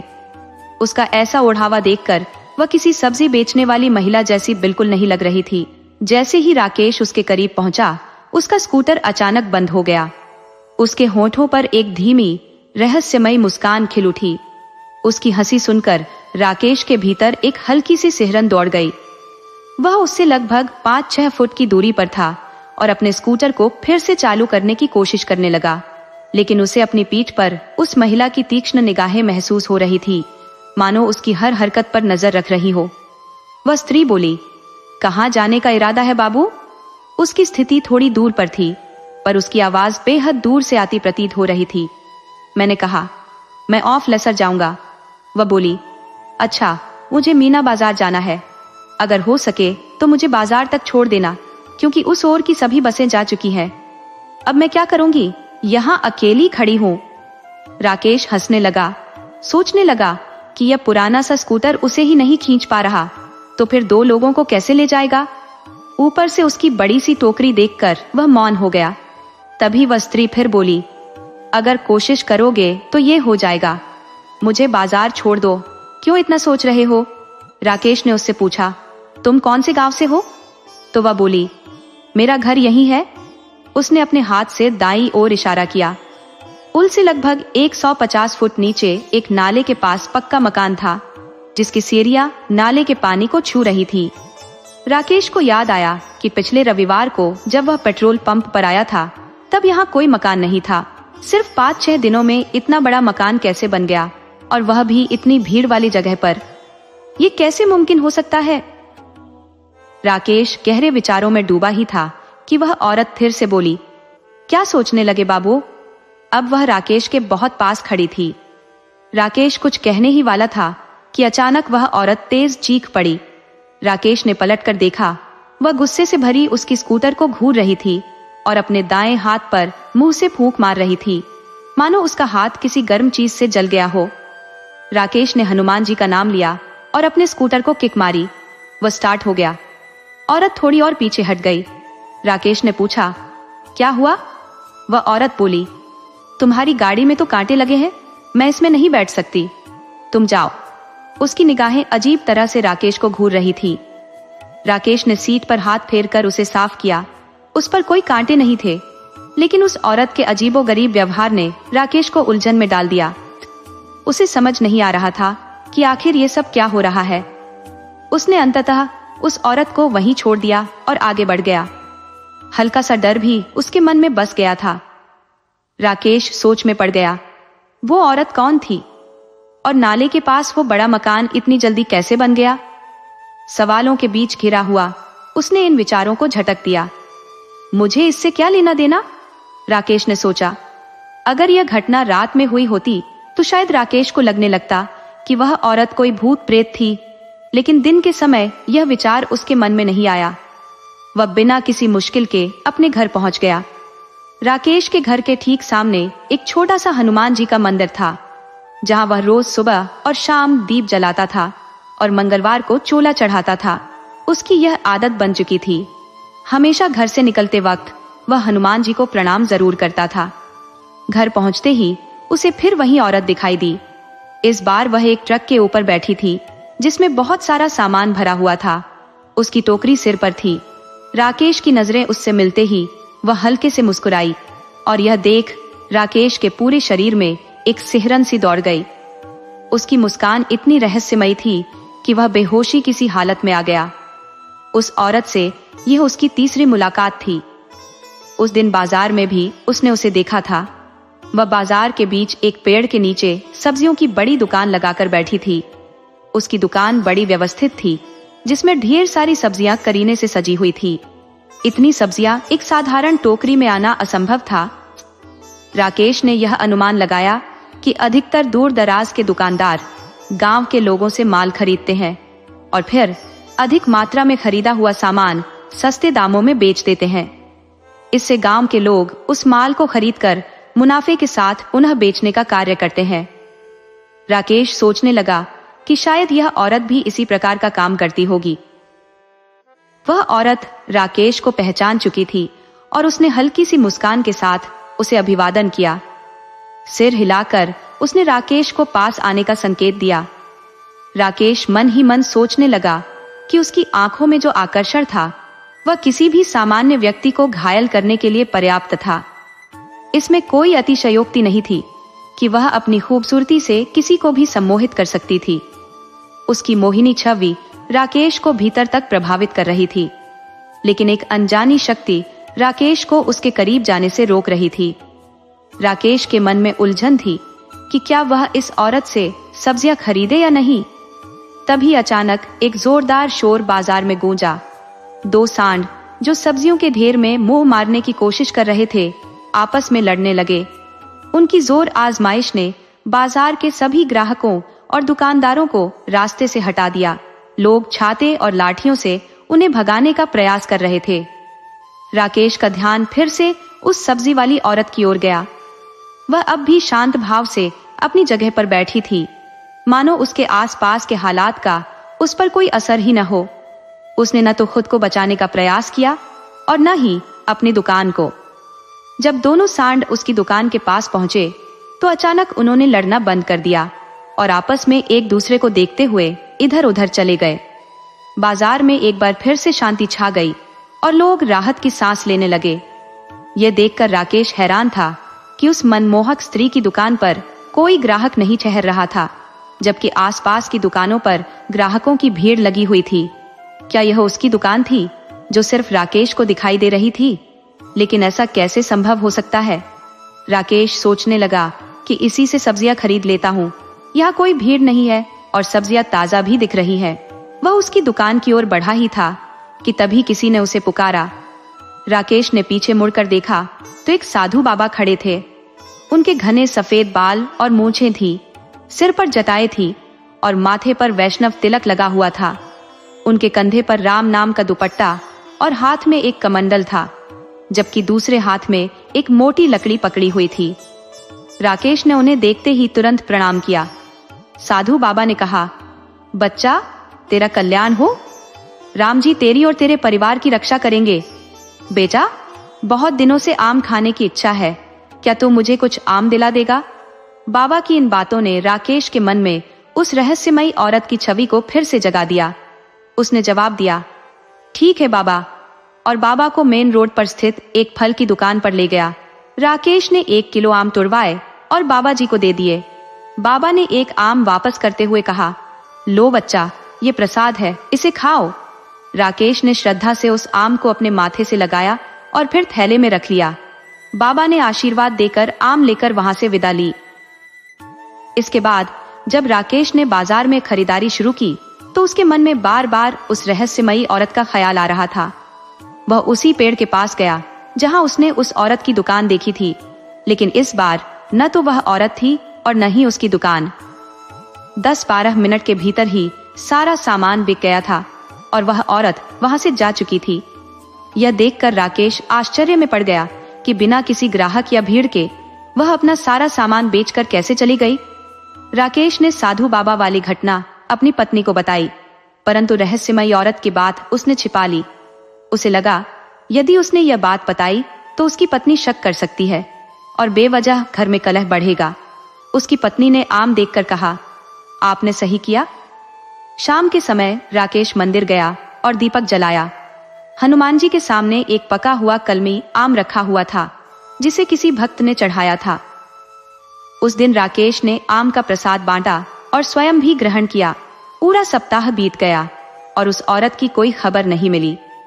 रविवार को जब वह पेट्रोल लेने के लिए निकला और फिर नाले के पुल के पास से गुजरा, तो उसे उस औरत का ख्याल आया। उसने इधर उधर देखा, लेकिन वह औरत कहीं भी नजर नहीं आई।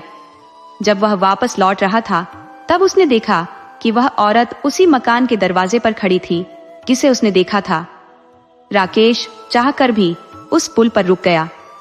वह औरत उसे देखकर दिलकश मुस्कान के साथ उसकी ओर इशारा करने लगी। उस क्षण पहली बार राकेश के मन में डर समा गया और उसके मुंह से अनायास ही बजरंग बाण की चौपाइयां निकलने लगी। हनुमान जी का स्मरण करते ही वह रहस्यमयी स्त्री राकेश को तीक्ष्ण निगाहों से घूरने लगी। जैसे ही उसकी दृष्टि टकराई, उसी क्षण राकेश का स्कूटर चालू हो गया और वह तेजी से घर पहुंचकर ही चैन की सांस ले सका। अब राकेश को पूरी तरह विश्वास हो गया था कि वह स्त्री कोई साधारण इंसान नहीं थी। निश्चित रूप से उसमें कुछ अलौकिक या प्रेतात्मा का प्रभाव था।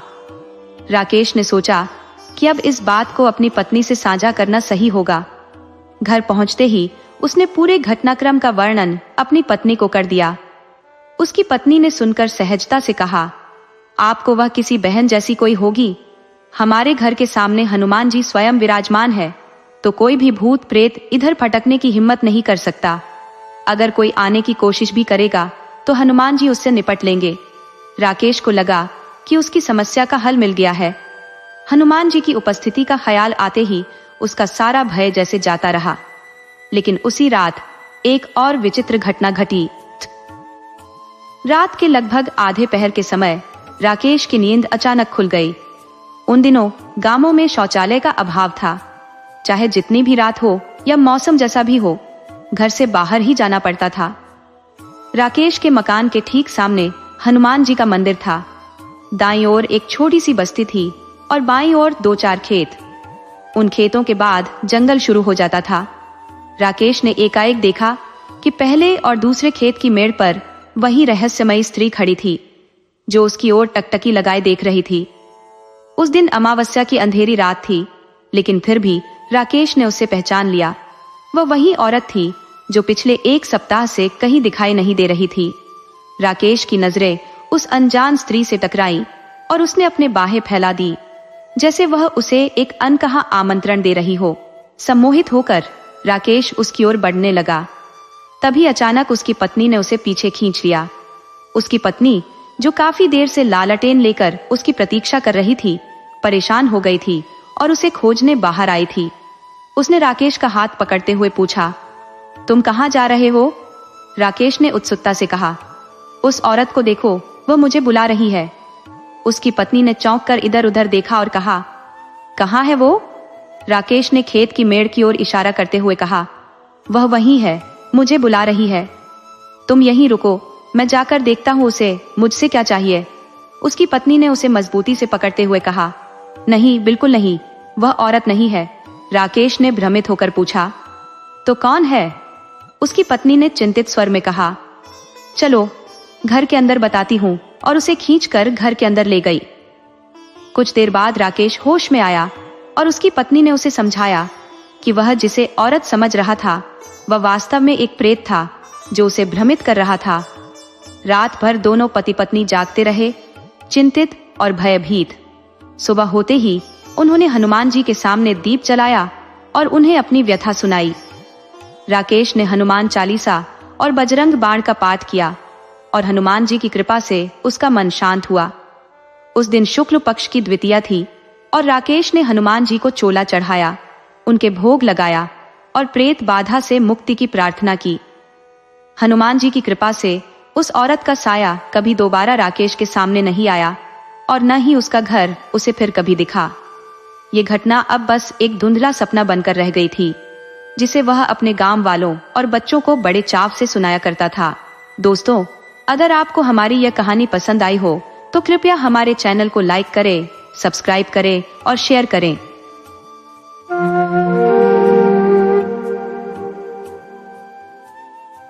राधे राधे दोस्तों, आज हम आपको सुनाने जा रहे हैं एक बेहद रोचक और अनूठी कहानी। अगर आप हमारे चैनल पर नए हैं तो कृपया इसे लाइक करें, सब्सक्राइब करें और अपने दोस्तों के साथ शेयर करें। कहानी की शुरुआत तब होती है जब सेठ जी अपने नाई को एक यात्रा पर साथ ले जाते हैं। चलते चलते वे एक नगर में पहुंचते हैं और वहां एक उपयुक्त स्थान देखकर अपना डेरा डालते हैं। सेठ जी नाई से कहते हैं, लो ये पैसे और बाजार जाकर जरूरत का सारा सामान खरीद लाओ। नाई बाजार से सामान खरीद कर लौट रहा होता है। तभी उसकी नजर एक पेड़ के पास लगी भीड़ पर पड़ती है। वहां कुछ सिपाही खड़े थे जो राजा के सेवक प्रतीत हो रहे थे। राजा भी वहीं मौजूद था। वह पेड़ एक नीम का था जो अंदर से खोखला दिख रहा था। राजा ने आदेश दिया और उस पेड़ में आग लगा दी गई।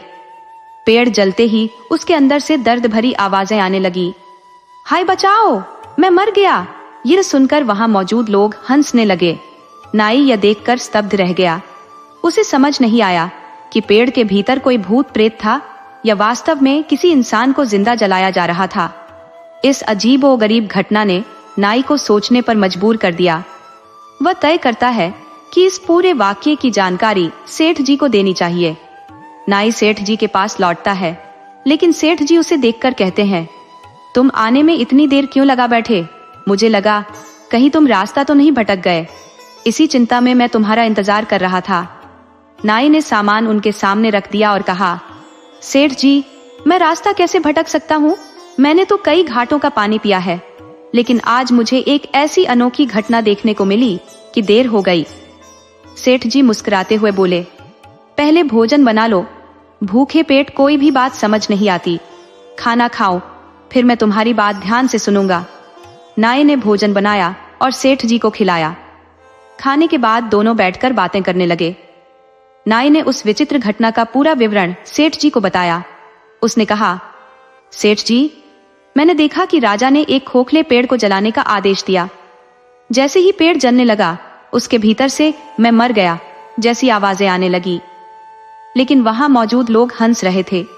ये दृश्य मेरे लिए बहुत ही अजीब था।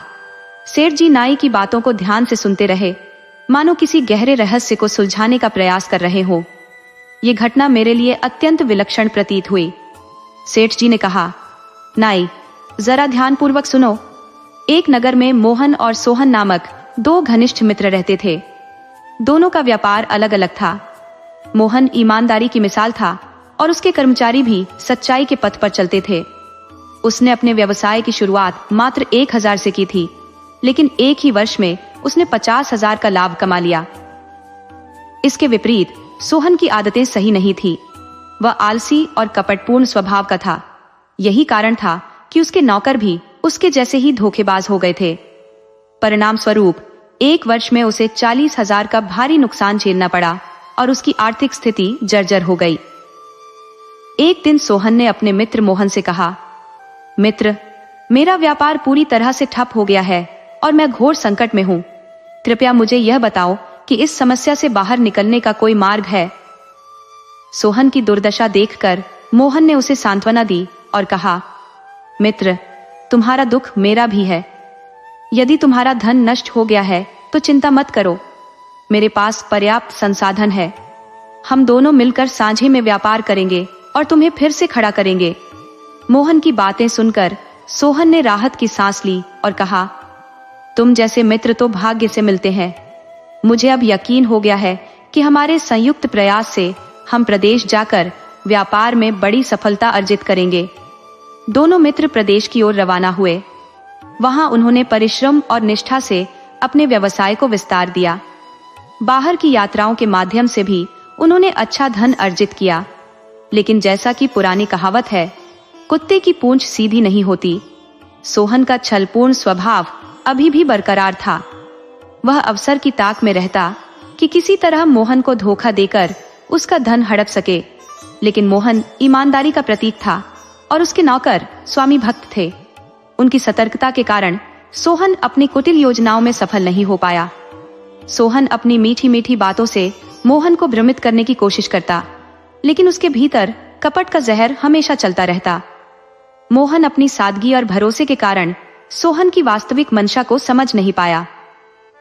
मोहन के नौकरों ने एक दिन उसे एकांत में बताया, स्वामी, सोहन के विचार आपके प्रति बुरे हैं।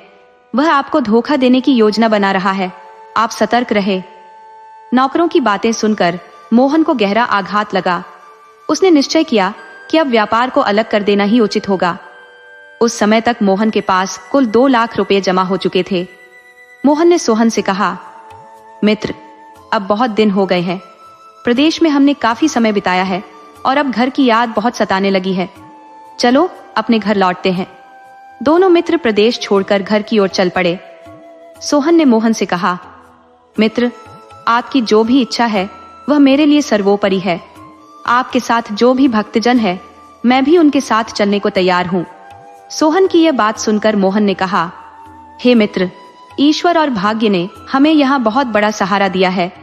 हमने मिलकर यह 2 लाख रुपए का व्यापारिक लाभ अर्जित किया है। अब हम दोनों मित्र इस धन को समान रूप से बांटेंगे और घर जाकर कुछ समय शांति से बिताएंगे। लेकिन सोहन ने उत्तर दिया, धन बांटने की इतनी जल्दी क्यों? चलो घर पहुंचकर ही इसे विभाजित कर लेंगे। मोहन इस पर सहमत हो गया और दोनों अपना धन लेकर अपने नगर की ओर चल दिए। नगर पहुंचते ही मोहन सोहन के घर गया, क्योंकि रास्ते में पहले सोहन का मकान पड़ता था। वहां कुछ देर ठहरने के बाद मोहन ने सोहन से धन बांटने की बात की। सोहन ने टालते हुए कहा, मित्र, इतनी जल्दी क्या है? रात है, कल दिन में आराम से बांट लेंगे। मोहन सोहन पर विश्वास करके सारा धन वहीं छोड़कर अपने घर लौट गया। 2-3 दिन बाद जब मोहन वापस सोहन के घर गया और धन बांटने का जिक्र किया तो सोहन ने सीधे इनकार कर दिया। उसने कहा, तुम्हारा हिस्सा तो तुम पहले ही ले गए हो, मेरे पास तुम्हारा कुछ भी नहीं है। इस उत्तर से मोहन बहुत आहत हुआ और दुखी मन से अपने घर चला आया। कुछ दिनों बाद नगर के प्रतिष्ठित व्यक्तियों की पंचायत बुलाई गई। पंचायत में सोहन ने पूरी तरह से इनकार कर दिया कि उसने मोहन का कोई धन अपने पास रखा है। चूंकि कोई ठोस गवाह मौजूद नहीं था, पंचायत के लोग सही निर्णय नहीं ले पाए। अंततः मोहन ने न्याय के लिए राजा के दरबार में गुहार लगाई। राजा ने सोहन को बुलाकर कहा, तुमने मोहन का 1 लाख रुपया क्यों नहीं लौटाया? सोहन ने उत्तर दिया, महाराज, मैंने वह धन मोहन को मरघट के पास वाले नीम के पेड़ के नीचे सोते समय ही दे दिया था। ये व्यक्ति मेरे ऊपर झूठा आरोप लगा रहा है। राजा ने पूछा, क्या तुम्हारे पास कोई गवाह है? दोनों ने एक स्वर में कहा, हमारे पास कोई साक्षी नहीं है। राजा ने विचार किया कि सच्चाई का पता कैसे लगाया जाए। सोहन ने कहा, मैं उस नियम के पेड़ से साक्ष्य दिलवा सकता हूँ। राजा ने अगले दिन नियम के पेड़ के पास जाकर न्याय करने का निश्चय किया। मोहन और सोहन दोनों अपने अपने घर चले गए। घर पहुंचते ही सोहन ने अपने पिता को सारी योजना बताई और उन्हें रात में नीम के पेड़ की खोखल में छिपा दिया। उसने निर्देश दिया, जब राजा आपसे पूछे तो कह देना कि मैंने मोहन को 1 लाख रुपए वहीं दिए थे।